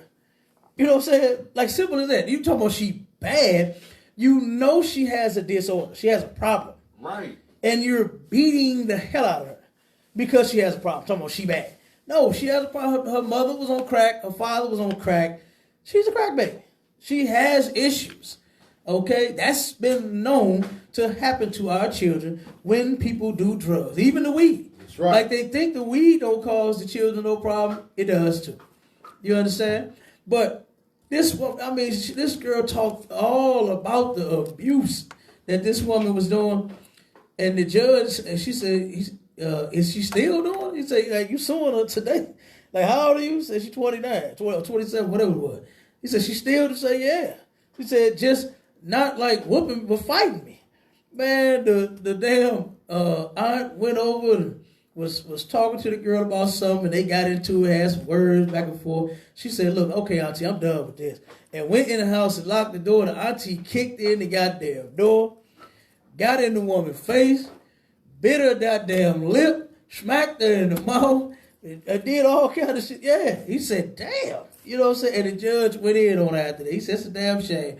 He said that you knew that this child had a problem, got some mental issues, and here you are beating this child. You're abusing the damn baby, and look at what you're doing to her as an adult. To where, and she's, no, I did it, but not like, well, that's when she said it. I did all this stuff, but not how she said it. It was like, he said, no, I'm reading the police report. It's like what the police said. It's exactly like what they said happened. You said it happened in the report. She said, he said, I'm reading the report. He said, everybody said it happened the same damn way. So you did it when she was little. She admitted to that, and you admitted when she was an adult. This is why most black children hate their mothers. Because of stuff like this. Because they have drug problems. Oh, speaking of drug problems, oh my God. I almost got attacked in Dollar Tree today. Good night. Like, oh my God, it's funny as hell. No lie. I turned around and y'all know I like Dollar Tree. You feel me? You got some good things in there for $1. You know what I'm saying? And I turned around. I'm in the aisle, right? Two long, ridiculous lines. And the sister's in front of me. She holding her chest. She doing all of this, leaning forward, and I said, "Damn, sis, you okay?" She said, "No, man, my chest hurt. I can't breathe." At first, I stepped. I'm like, "Damn, she got that COVID." You know what I'm saying? It's simple. She got that COVID. Right. You hear me? Let me bag up before she cough on me or something. Trying to catch her breath. No, I'm kidding. But then I turned around and said, "Damn, what's wrong with y'all? Right? Damn." She said, "I just ate 2 edibles, man, and my goddamn chest hurt. I can't breathe. I feel like I'm going to pass out and all." I said, "Edibles? What's that?" I'm playing crazy, right? You know what I'm saying? And I do that so that people could bring up what it is that they do so we can spark that conversation. So I said, "Edibles? What's edibles?" She said, "Oh, I ate some weed." I said, "You did?" I said, "You ate some weed?" She said, "Yeah, I smoke it too." I said, "You ain't supposed to eat or smoke weed." She said, "You not?" I said, "No, you're not." She said, "But it grow in the ground." I said, "Yeah, so does crack and cocaine and heroin and mollies and whatever else, and heroin, all that shit. It grows in the ground." You know what I'm saying? It started in the ground first. So you might want to smoke that too if you're going to use that excuse. Man. You know? And she said, "Oh, no, but weed, ain't nothing wrong with weed." "Oh, yes, it is." You know, she said, "But people, they get cancer and they use it for cancer and stuff." I said, "Sis, you're still not supposed to be smoking weed. You're not supposed to smoke it. It's used for medicine." She said, "How do you know?" I said, "It said in the Bible." "What? In the Bible?" I said, "Oh, man, I smoke just to get high anyway." I said, "Oh, so you're a junkie?" I said, "Oh, so you're a junkie?" And she's, "I'm a junkie." I said, "Yeah, you just admitted you smoke dope. You're just a dope fan." "What? I'm a junkie? You just mentioned the Bible, right?" I said, "Yeah, I did." "Well, you ain't supposed to judge nobody." She asked the lady in front of her, "Excuse me," tapping all on her back, "Don't the Bible say not to judge?" She said, "Yep, it sure do." I said, "Judging? I didn't judge you." "Yes, you did. You just said I'm a junkie." I said, "No, you just told me you smoke weed and you eat edibles." So I said, "Oh, you're a junkie." That's what I said. "No, but that's judging." I said, "No, judging is to render punishment. I haven't punished you in any type of way because you smoke weed. I'm just telling you that you are a junkie because you smoke weed. You get high." And so the sister said, "Hey, everybody in the store, y'all smoke weed, don't you?" And everybody like, "Yeah, hell yeah." She said, "Well, he just said y'all some junkies." Hey. I said, "Guess what?" I said, "If you smoke weed, yes, you are a junkie." You understand? You are a junkie, goddammit. So then the brother in front, he said, "Hold on, my man. Hold on, my man." Oh, yeah, he a junkie too, right? "Hold on, how you gonna say this to this young lady? How you gonna?" I said, "Brother, I'll have a conversation with you as well. Would you like to discuss it?" "Yeah, see, this is what I'm gonna say to you. See, you can't be judging people. You know what I'm saying? You don't know what this lady going through. You don't know what." I said, "She about to die in the aisle. Like, you know what I'm saying? That's what she's going through." Right. And he comforted her because, "Oh, baby, don't worry about this. You going to smoke and get high. Matter of fact, I might get high off me something tonight too." You know what I'm saying? Oh, he you know what I'm saying, encouraging her nonsense. And then the people came over, the cashiers came, what's going on here? The manager, the assistant manager, and everybody came to the aisle. You know, "What's going on back here?" The sister turned around and said, "He said that I'm a junkie." You know what I'm saying? I said, since we was having a conversation, I said, I didn't just call her out and just say she's a junkie. You know what I mean? I don't know what you're doing. You told me, He said, "But you said something to me first." I said, "Yeah, you holding your chest. I asked you, was you all right? You about to die in the aisle." You know what I'm saying? I'm off some edible. I'm making sure you okay. And you told me that you get high. Yeah, I did say that I smoke and eat weed. Man, everybody started laughing in the store. Shit wasn't even funny though. But then the brother kept encouraging her. "You know what, sis? Do you love your kids? If you love your kids, don't worry what nobody say about you." You know what I'm saying? You know he brought a mother say and all of that nonsense, right? This is the kids ain't even gonna have a mother in a minute. Let her keep eating weed. Let her keep smoking. Let her chest keep hurting. She's gonna pass out in one of these stores one day. You know what I mean? And here it is. The brother was encouraging this nonsense. He talked about Mother's Day and celebrating and all. Hell, she probably was high for Mother's Day. She probably was high. Chest was hurting. Damn, it died on Mother's Day too. God. And in the aisle, I'm telling you, and oh my God, that sparked a whole big gigantic. You see the song, wow, they was ready to get me. Dang. Ooh, they was ready to get all up. Straight up. Every last one of them, boy, was all just looking right at me like, nigga, what's wrong with weed? Weed on the ground. You heard they was going in. They was going in on me. But the point I'm making is, you know what I'm saying, off of the drugs, how many of our children have seen our mothers on drugs? That done smoked them. That hell, some of them sell them. You know what I'm saying? Some of them sell their body to get the drugs. Right. Some of them sell their children. Right. You understand? I know a sister right now that her mother used to sell her when she was, I believe, 8. This sister right here in this city was 8 years old when her mother started. She got hooked on crack for whatever reason and sold her daughter for a crack. How many sisters do you know that would have sex with a man for a blunt? You understand? And not like her own blunt. She don't get to take home no blunts. Right. She just sit in the car and smoke when they have sex with the dude in the car after the blunt.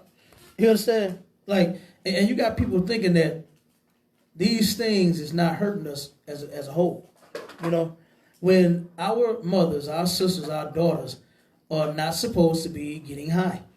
And you're worshiping them on Mother's Day. You're celebrating them for being evil. You understand? Like, the majority of our sisters are evil as hell. And you're celebrating them on Mother's Day. Right. Like I said, these kids that I grew up with, I know, they didn't even like their mama. Their mama did some horrible, horrible things to them. You understand? Did some horrible things to them, left them in horrible situations, and then here it is on Mother's Day. They used to play that song when I was little. I'll always love my mama because she's my favorite girl. You know what I mean? They would play that song for Mother's Day when you haven't been a mother at all. You understand? You have not been a mother at all, okay? Give me that in Ecclesiasticus. Start at verse 1. Ecclesiasticus chapter 3, verse 1. Hear me, your father, O children, and do thereafter, that ye may be safe. Okay, now, most men, all right, even brothers in the world, have just a little more sense than the mothers, all right? Because most women will turn around and flip out. How I'm going to take care of these kids, and what we going to do, and she need Pampers, he need milk, and this and that, and then I'm going to get child support. That's what they do. You understand? Instead of calling the man, working it out with each other, she'll just panic and say, oh, I got to take care of these babies, right? And she thinks she has to go and put you on child support in order to do so, right? You two can work together and come out way better, you understand, than being in the system. You know what I mean? And extorting your man for money. That's basically what you're doing. You're sending the mob to your man to collect money from him. You understand? Go ahead. For most of the men that I've heard, that end up on child support, they was like, I was paying more when I was buying the clothes, taking care of the kids myself. Yeah. And then she went and put me on child support. Now that's all she getting. Right. But it's less than what he was spending before. So you end up losing in the end anyway. Exactly. You end up losing.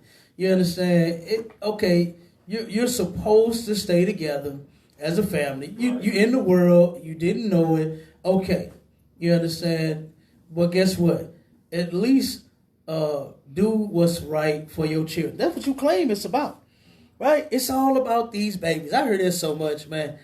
And then when you find out it ain't about them babies at all, it's all about a vendetta just to get back at your baby daddy because he moved on and you haven't yet. Right. You found you about 10 people to sleep with you, but you ain't found nobody that want to be with you.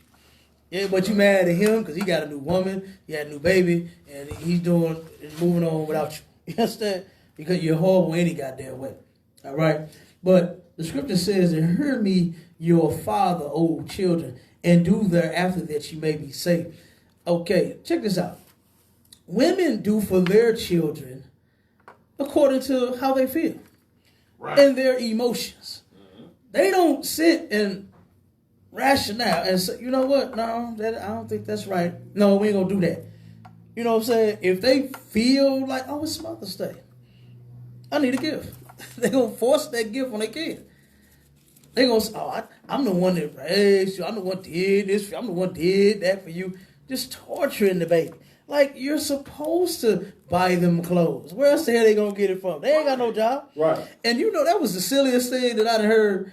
I heard parents ask the child, do you have a job? You know I ain't got no job. I'm 6. Right. You know what I'm saying? Right. If you ain't got no job, then you better put it back. You better put your hands on my stuff. Like, God damn. Man, I remember my cousin. Okay, I got a cousin, man. She turned around and everything in the house was hers. And that's how she talked to her kids. You in my goddamn refrigerator. Yo, I mean, I don't let her to my. You know what I'm saying? And I would see my little cousins get hot, like, damn, man, slam the goddamn refrigerator door. Is you in my goddamn closet? You in my cabinet? You in my pantry? You in my, like, that? Is anything, like, you all? Like, Right. Does anything belong to them in this house? You know what I'm saying? God damn. Then when I take them goddamn shoes, like, them mine too, I bought, like, damn, but you can't fit them. You can't fit these shoes, man. How they yours? Right. You know what I'm saying? These is boys size 9. You were a woman's 8. You can't fit these. Stop it. You know what I'm saying? I'm 6. You know what I mean? Damn. You know, and like I said, man, black women have been terrorizing it. And we ain't even going to. And one thing that I have been trying to get a lot of sisters, when I tell them this, they don't understand. I'm like, you teaching your kids, well, I ain't taught them nothing. Like, you know, they don't take responsibility for nothing they do, right? Right about they don't take responsibility for nothing that they do. And I said, you are teaching it because you're doing it in front of them. You know, I used to hear, I didn't hear that from my mother, but I used to hear other people when they say, oh, that's my uncle. And when I became an adult and I found out what it was, like, damn, your mama's sleeping with all these different people. And the child know in their brain, you traumatizing the hell out the baby. Right. Talking about this, wait a minute, another uncle? Wait a minute, my granny ain't got all these kids. You know what I'm saying? Right. My granny just got you, how I get an uncle? You know what I'm saying? Like, where uncle come from? This your cousin and your uncle. And all of that, man. Damn, I mean, it's terrible. I seen a video. Man, this hurt my heart when I saw this. It's something that went viral on Facebook. It was a little young girl. I think she had like 4 kids or whatever it was. She's in a vehicle. In the back, it's three young men in the car. They sick too. You understand? She's in the back with the one giving him you know what. You understand? And the kids are outside of the vehicle watching the mama go at it. Okay? They watching. And the little boy, the oldest one, is beating on them with mama. And you could just tell the pain that was in this little boy's voice. Right. For watching him. The 2 little guys in the front, like I said, they sick too. They sitting there putting the camera on the little boy, man. Putting it back on the mama, putting it on the little boy, taunting the little dude. You understand? And recording it and laughing. He crying, he's screaming. The other little kids, they a little younger. They see what's going on, but they really don't know like the older one do. And he's sitting there just like, mama, beating on the window, man. Then he took a toy and beat on the window till he broke the goddamn window, man. Straight up. This is no lie. I saw this videos on, and I'm like, God damn. You know what I mean? Like you couldn't have. It took them. You in the house. You got a house. You know what I'm saying? They got a room. They got toys, and I'm sure you got a room and you got a lock. You push the dresser in front of it and stuff. You can do something. You know what I'm saying? To where you can be in the privacy where your children don't have to see you give somebody fellatio. Right. You understand? And it probably was all three of them. You understand? It probably was all three of them guys that was in the goddamn truck with them. But you are traumatizing the kids. When you claim you're doing you, that's your goddamn problem. You are selfish. That's right. And you're so selfish, they better have got you a gift for Mother's Day. You understand? Even though, yeah, you saw me giving somebody fellatio on YouTube and Facebook and recording and all of that. But I better get me something for Mother's Day. I took care of you. I raised you. This kind of trauma that our children is growing up in the Black, Hispanic, and Native Indian community. Right. And we actually got the goddamn solution to this problem. That's you right. come in here and you learn the word of God, you learn the laws, and you're going to do them. And guess what? You can have a man and do whatever you like to him. What did she say on Coming to America? Whatever you like. You do whatever you like to your man. If it's fellatio, handle your business. It's not my business. I don't care what a husband and a wife do. Right. You know what I'm saying? But you hoes is making it bad. You are what's wrong with you. And saying you are what's why you have AIDS at the rate that you do. You know? And then they argue, well, they had to have gotten it from a man, but guess what? If you wasn't sleeping with all these different men, you would know who you got it from. You know what I'm saying? That you would know. The problem is you opening them goddamn legs to everybody. That's right. You understand? When you only it's backed scientifically. You can ask your doctor this, and you can come and ask the priest, and we'll show it to you in the Bible. That stinky thing in between your legs is only made for one man.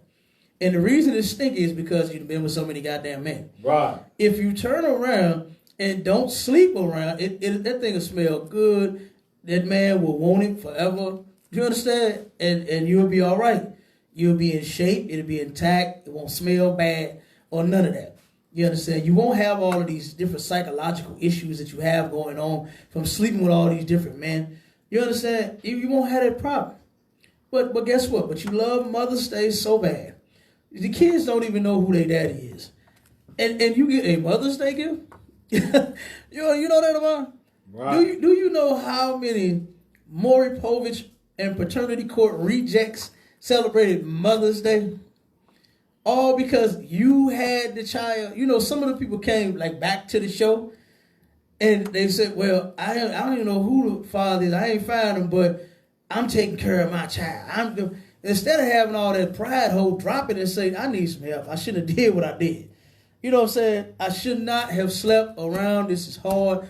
Damn, I wish y'all could help me find his father.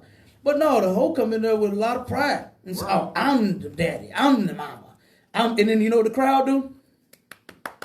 Right. They clap for that nonsense, man.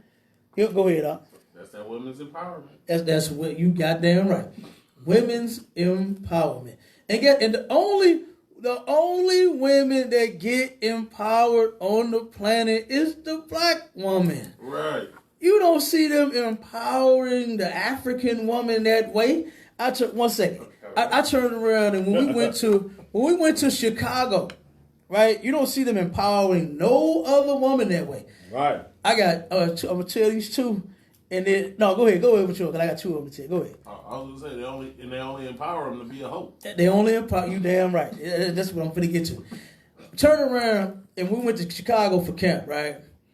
And we caught a lift from the parking spot to the camp spot. African picked us up, right? And he said, "What's going on with you guys? What y'all finna do?" You know, we them Israelites. We broke it down to him. We finna go have this speaking. Yeah, you know what I'm saying? The white man, the devil. You understand? Hey, all the other nations going into slavery. Oh, we giving it to him. And so he said, "Oh, okay." And then he started talking. He said, "Don't you guys have more than one woman?" He said, "Yeah." I said, "I know y'all do though." He said, "Oh yeah, yes we do." And he said, once we got to talk about all that, he said, "You know the one thing to get, this is no lie, this is what this African brought up." He said, "You know the one thing that I don't get, that I never understood in this country." I said, "What?" He said, "Black women." He said, this was his exact, he said, "What is all of the empowerment about? what is all the fighting for your rights about? He said, you already got rights. Why are you fighting for them? You know what I'm saying? Why are you fighting for rights? Why do you have to be empowered?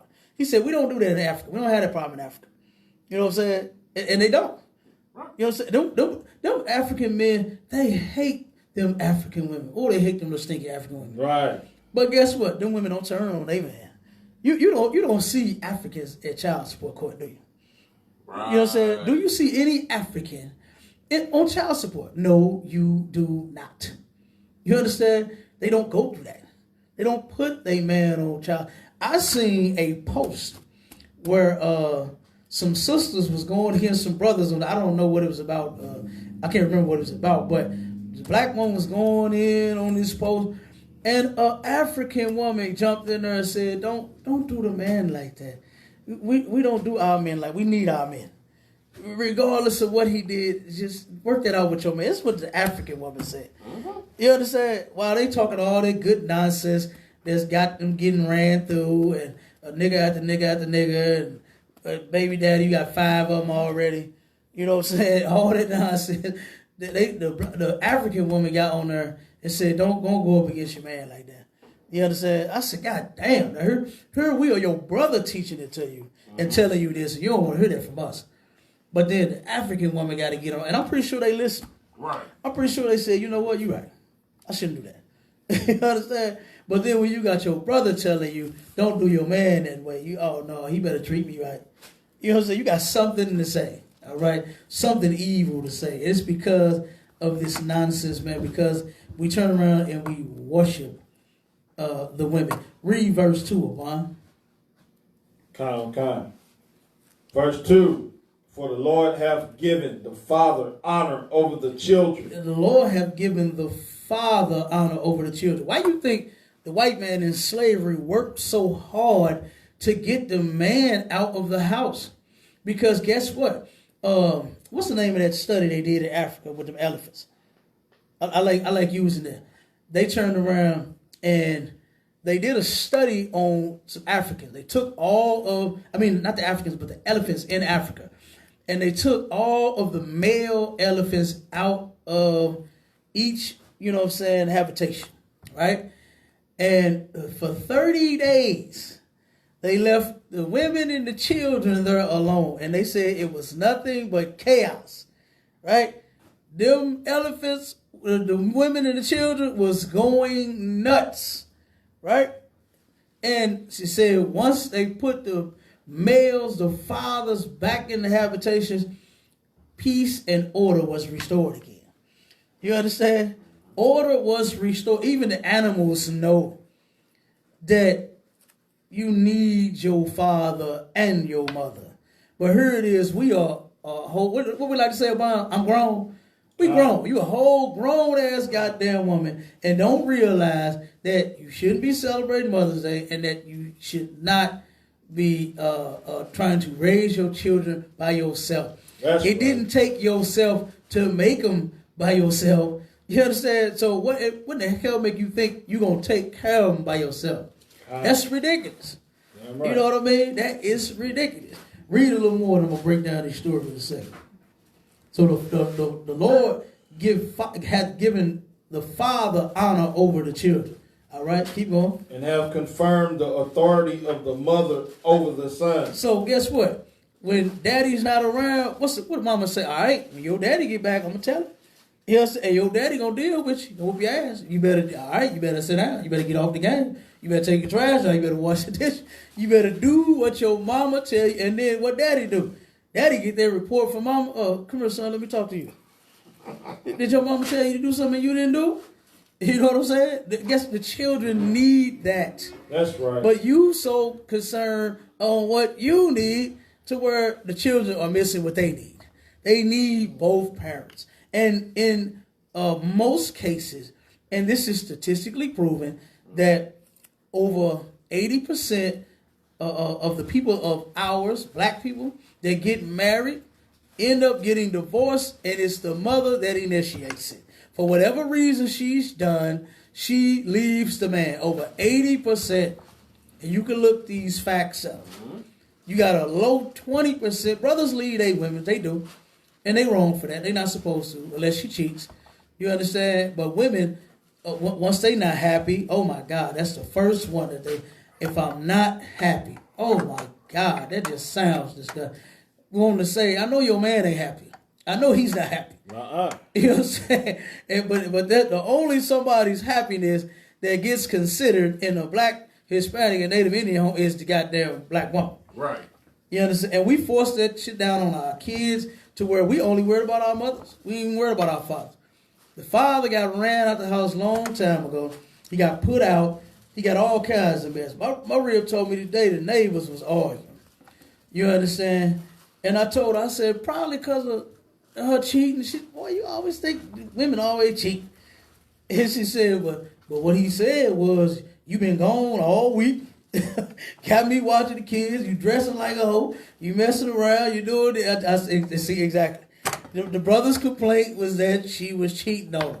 And most of our sisters are doing that. And it's sad because that's not what you're supposed to be doing.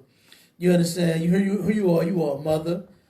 You wanted a gift for Mother's Day. I'm sure that man would have got put out had he not brought you a gift home.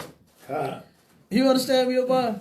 I'm sure she was going to put him out if he did not have her a gift. And then here it is, for Mother's Day, you been gone all week. The hell you been? You understand? And now you got this brother ready to comb your damn head. You know? So, like I said, man, a lot of sisters, that's like the first thing. Whenever a woman is lying, whenever she disappears, you can almost bet that it's another man up in that. But you want to you got kids, and you want to celebrate Mother's Day. And if you celebrated your mother, you evil too. You understand? If you celebrated your mother, and if you celebrated it, you're evil. Read about. Keep reading. Whoso honors his father maketh an atonement for his sins. Okay, so guess what? You can make that thing right with your father, man. If you honor him. You understand? You turn around and you disobey your daddy, it's okay. You honor your father, you can make an atonement. You can fix what wrong you've done. You understand? You can fix that thing. Keep going. And he that honoreth his mother is as one that layeth up treasure. Okay, so you know how it is when, you know what I'm saying, you honoring your mother. What is you, mama's baby? That's mama's baby. You know what I'm saying? Boy, you make mama so proud. You understand? It's like one that lay up treasure, man. And here it is. The Lord says that the child need the father and the mother. You understand? The scripture is breaking down the father and then breaking down the mother. But in the black community, all you hear is my mama, and my daddy. She's not your daddy. Right. You understand? She left your daddy. That's what she did. And now you got a stepdaddy. And then 9 times out of 10, stepdaddy is abusing the goddamn children. You understand? In some type of way. Keep reading the Bible.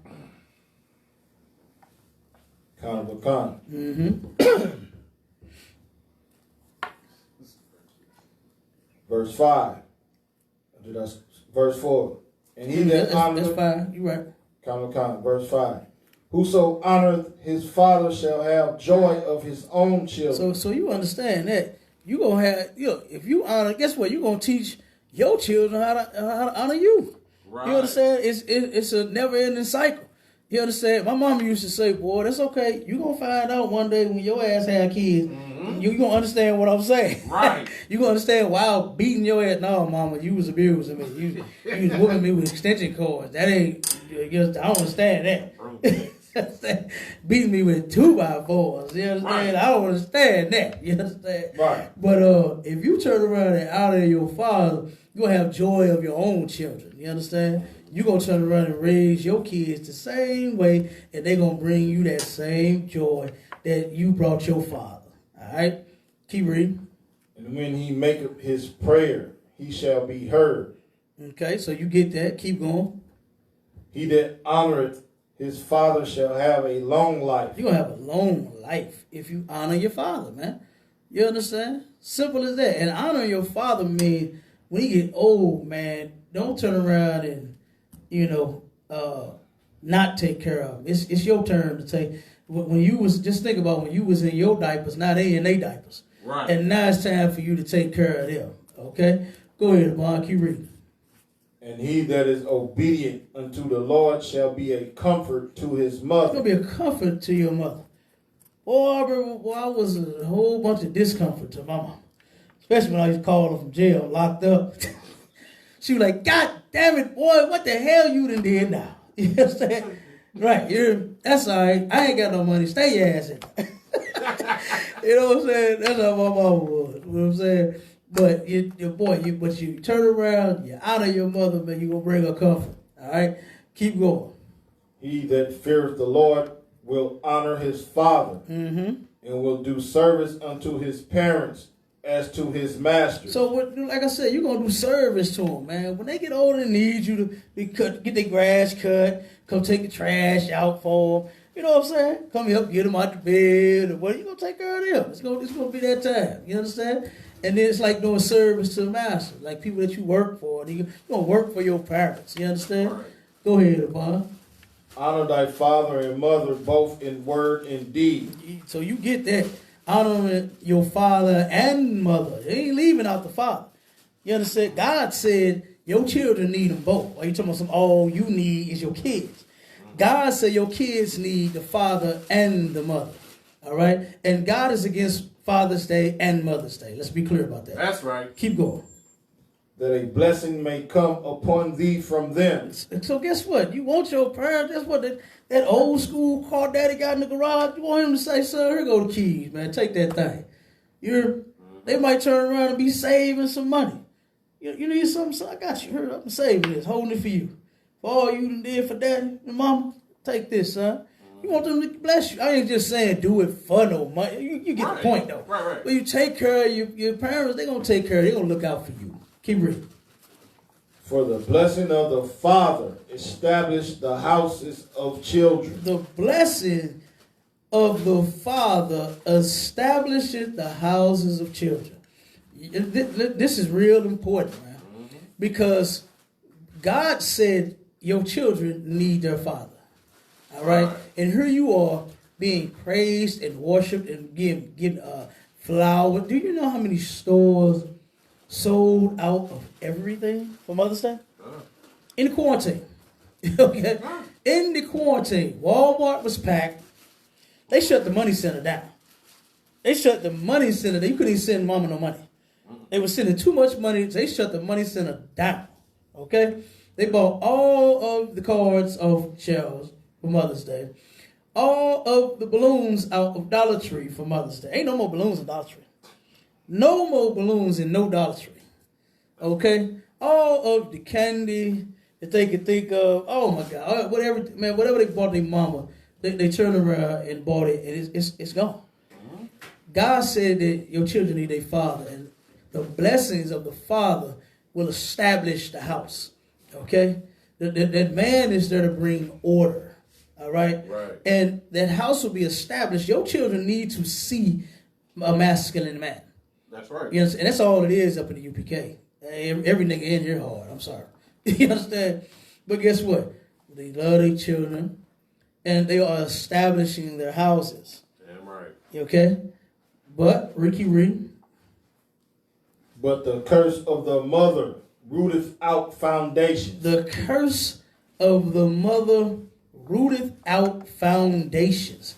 While you thinking that your children is going to be such upstanding citizens, you, mother, are going to snatch it right out of it.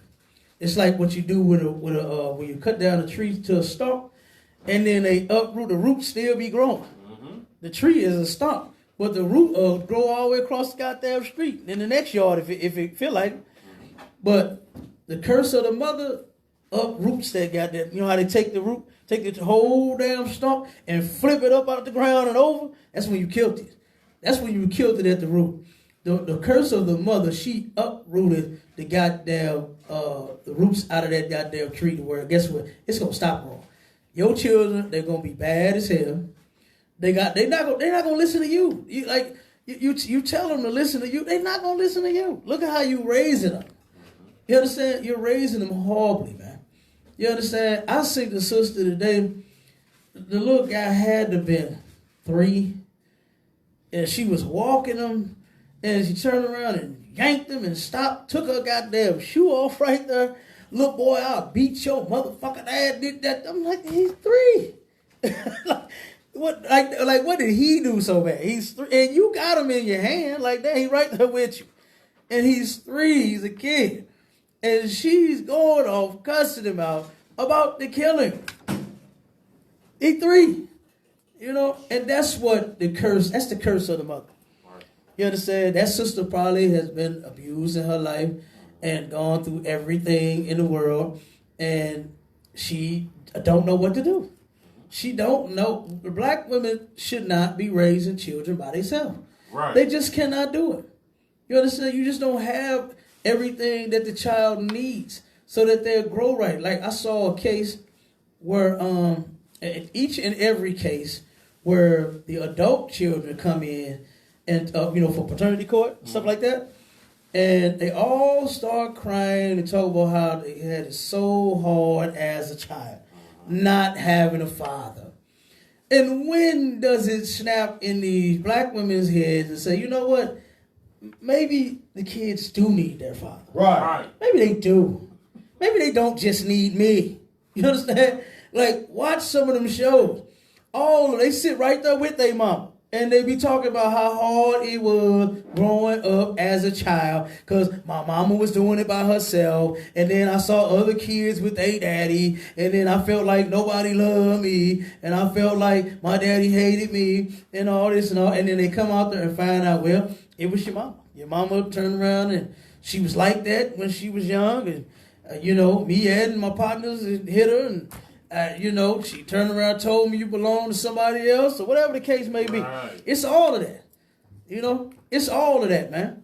You understand? I remember when I was little, I used to hear them old heads I used to hang with talking about that, man, she gonna come bringing this baby on my house when she 12 and 13 years talking about this your baby.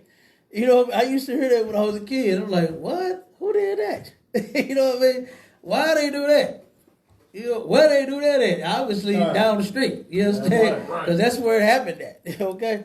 But the curse of the mother, man, rooted up the very foundation out of these kids. Like I said, you think that them going to college is going to do something. That's not what they need. They need a father, man. You lay down with that man. You decided on getting pregnant. Hey, y'all deal with it. Matter of fact, he told you when y'all was getting it, I want you to have my baby. And you said, okay. Right. You understand? I will. You understand? And that's that. So guess what? Now you have to be responsible for who you had sex with and stay together forever. You understand? That's the law.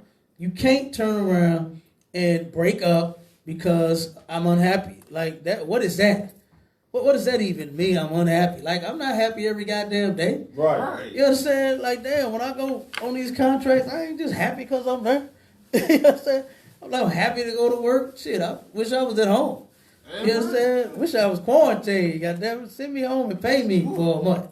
You know what I mean? Damn. Why did I have to be essential? Right. You understand?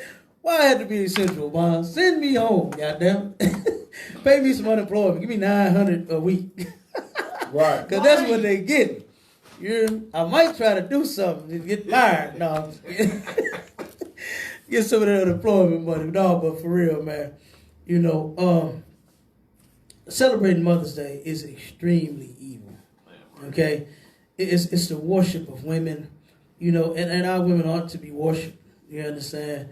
They're supposed to raise our children the way that the Lord said to. That's right. Not the way that they say to, because they don't know what they're doing. They're raising them according to how they feel. You understand? That's what they're doing. They're raising them how, like, I was talking to a sister that talked about how the mother and the grandmother and all of them just had horrible, horrible relationships. They hated each other. It was past that the mama, the mother, or the granny, let me get it right.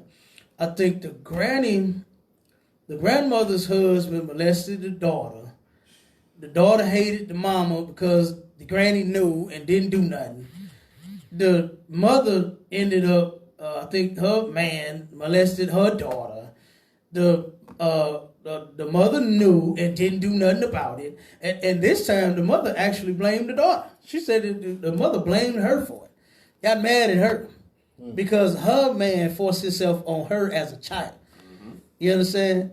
And then it was another sister that's the same boat. The mother, the grandmother, her, they all hate each other. You understand? The mother was on crack. The mother sold her daughter for crack. You know what I'm saying? I mean, the granny did it to the mama did it to the daughter. I mean, these are the things that's going on, man. You understand? Our children they not living their best life at home with their mamas, man, with the black woman. Right. They're celebrating Mother's Day. That's an evil thing to do. Yeah, right. And if you celebrated it, you are extremely evil. Give me that in Amos, man, about them holidays. Let's get it. Get that. We get 1-2 more scriptures, and then we get up out of it.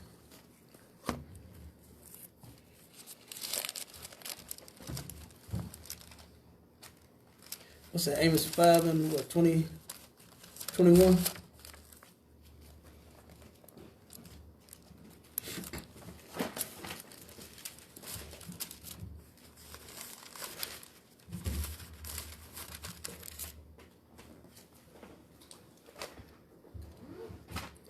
You got it?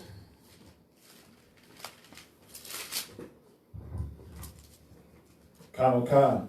Amos chapter 5 verse 21. Mm-hmm. I despise your feast days, and I will not smell in your solemn assemblies. What is a feast day? Who knows what a feast day is? Go ahead, up. A holiday. It's a holiday, a day of celebration. Mother's Day was a feast day. You understand? If these restaurants wasn't closed, do you know how many people would have been taking their mamas out for Mother's Day? You know how many husbands would have been taking their wives out for Mother's Day? They'd have been out to eat. They'd have been all at them restaurants. You understand? But I guess they had to Uber Eat or DoorDash their mama something. Right. You know what I'm saying? Right. Straight up. You know, so it is what it is, but they went all out for Mother's Day. All right? And that's an evil thing. The Lord said he hates and he despises your feast days. These holidays that you're celebrating, God is against them, man. You understand? He's against Mother's Day. He hates it. That's right. Because you're worshiping your mother. You understand? And your mother is the reason that you've been living in hell. You understand? Being damn molested by every boyfriend that she had. Okay? You turn around and she get beat when it was one story that I brought out to where this 15-year-old girl, it said she had been assaulted by her mother's boyfriend over 120 times. Okay?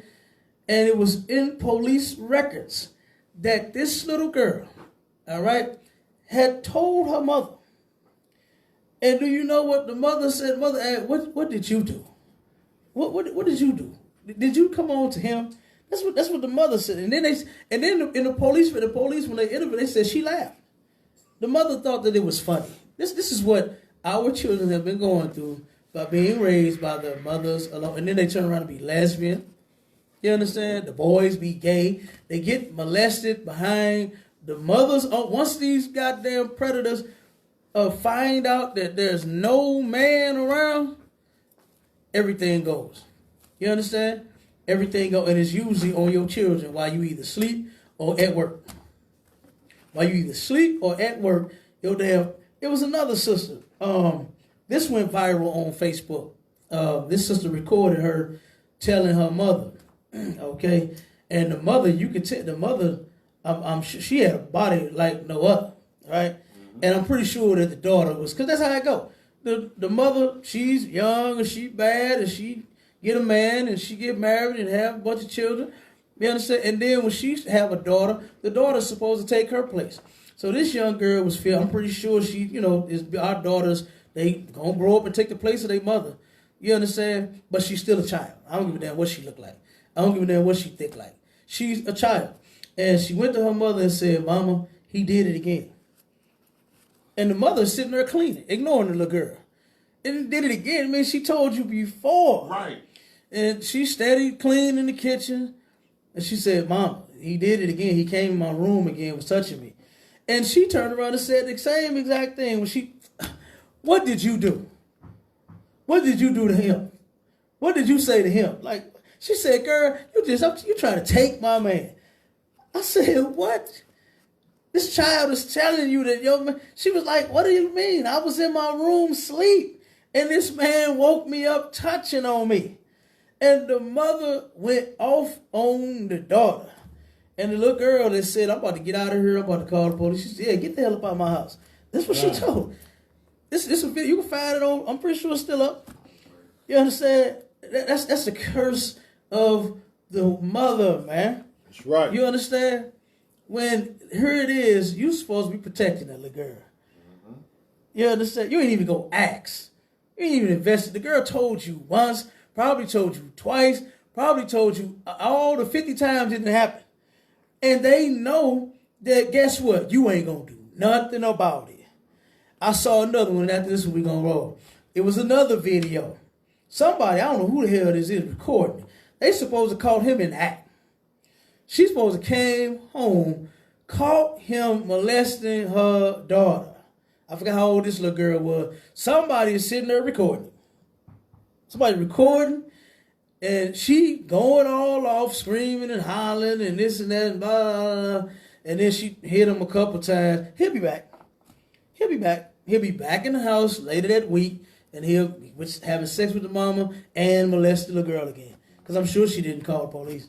Right. I'm sure she didn't do anything about it. She said, you caught him. You came home and caught this dude.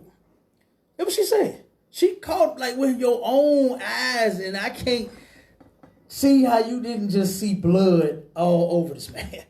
Like your child being molested by your man. Mm-hmm. You understand? And I said one more, but it was one more. It was another one where another sister, she was staying with her father, and her goddamn father molested her, man. It was so sad and disgusting to hear her say, my butt hurt, man. Oh my God, that hurt my heart, man, to hear that. You know, and here he is sitting there looking. She went live and recorded him. You understand? This is the daughter. She like, no, I'm finna go. I don't want to stay here no more. You understand? The man came, forced himself on his daughter while she was asleep. You understand? The little girl said that, man. I said, damn. And this is what's going on. But you celebrating Mother's Day. You celebrating Mother's Day and our children being molested. Right. You understand? Like, it's an evil thing. All right? What we need to do is we need to learn how to serve the Lord. That's all right. The Lord said, God said in the Bible, he said that I am a jealous God, man. Can't have no other gods over him, even your mama. That's right. You understand? Tupac said it in a song. It trips me out to this day that you hear that.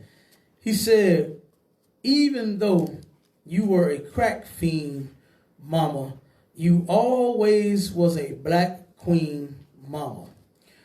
What dope fiend do you know is a queen? You know what I'm saying? I'm still trying to figure that one out. Pac got me. He better be glad he did, because I would question him on that. Brother, how was your mama a goddamn queen when you was out there in gangs and you was terrorizing the goddamn neighborhood out in Cali? He from Cali, right? When he grew up in California? I forgot where he grew up at as a kid. Huh? He's an art student from Maryland. Maryland? Okay, I remember. But he was terrorizing the neighborhood. He was on a gang. He called some hits down on somebody. A little girl got hurt out in Cali because of him and all that. Why this crack fiend that you talking about? You know what I'm saying? Was a black queen. Look how you came up. So like I said, man, it still got me mind boggled as to how he even thought that this. And then when I was coming up in school, oh my God, don't talk about the crackhead kids, mama. They will kill you. Right. They will kill you for talking about their mama. That's right. But the whole time they hate her because they getting sold for crack. They getting, man, them kids came to school under some of the worst conditions. They clothes, they was dirty. Their mothers was still in the bed asleep. They got themselves dressed. You can tell. You understand? Oh my God. They never ate. The crackhead kid, they never ate. They was always at our house eating. Right. You understand? I guess they said, "Hell, we know you fat. You know you got some food. Can we come over your house and come on, man? Come on over and eat." You know what I'm saying? We cool. But yeah, man. The celebration of the holiday, what you want to do is you want to get in the Israelite school of universal and practical knowledge, man, and serve the Lord for real, for real. That's right. You understand? Not the way these pastors have told you how to serve God by singing and dancing. That's not how you serve the Lord. All right? How you serve the Lord is you get into the one body and you keep these laws, statutes, and commandments, man, and you obey the priests, the prophets that's over you. You understand? That's how you do that. All right? And no more Mother's Day, whether it's in or out of quarantine. All right? And with that, shalom, Israel.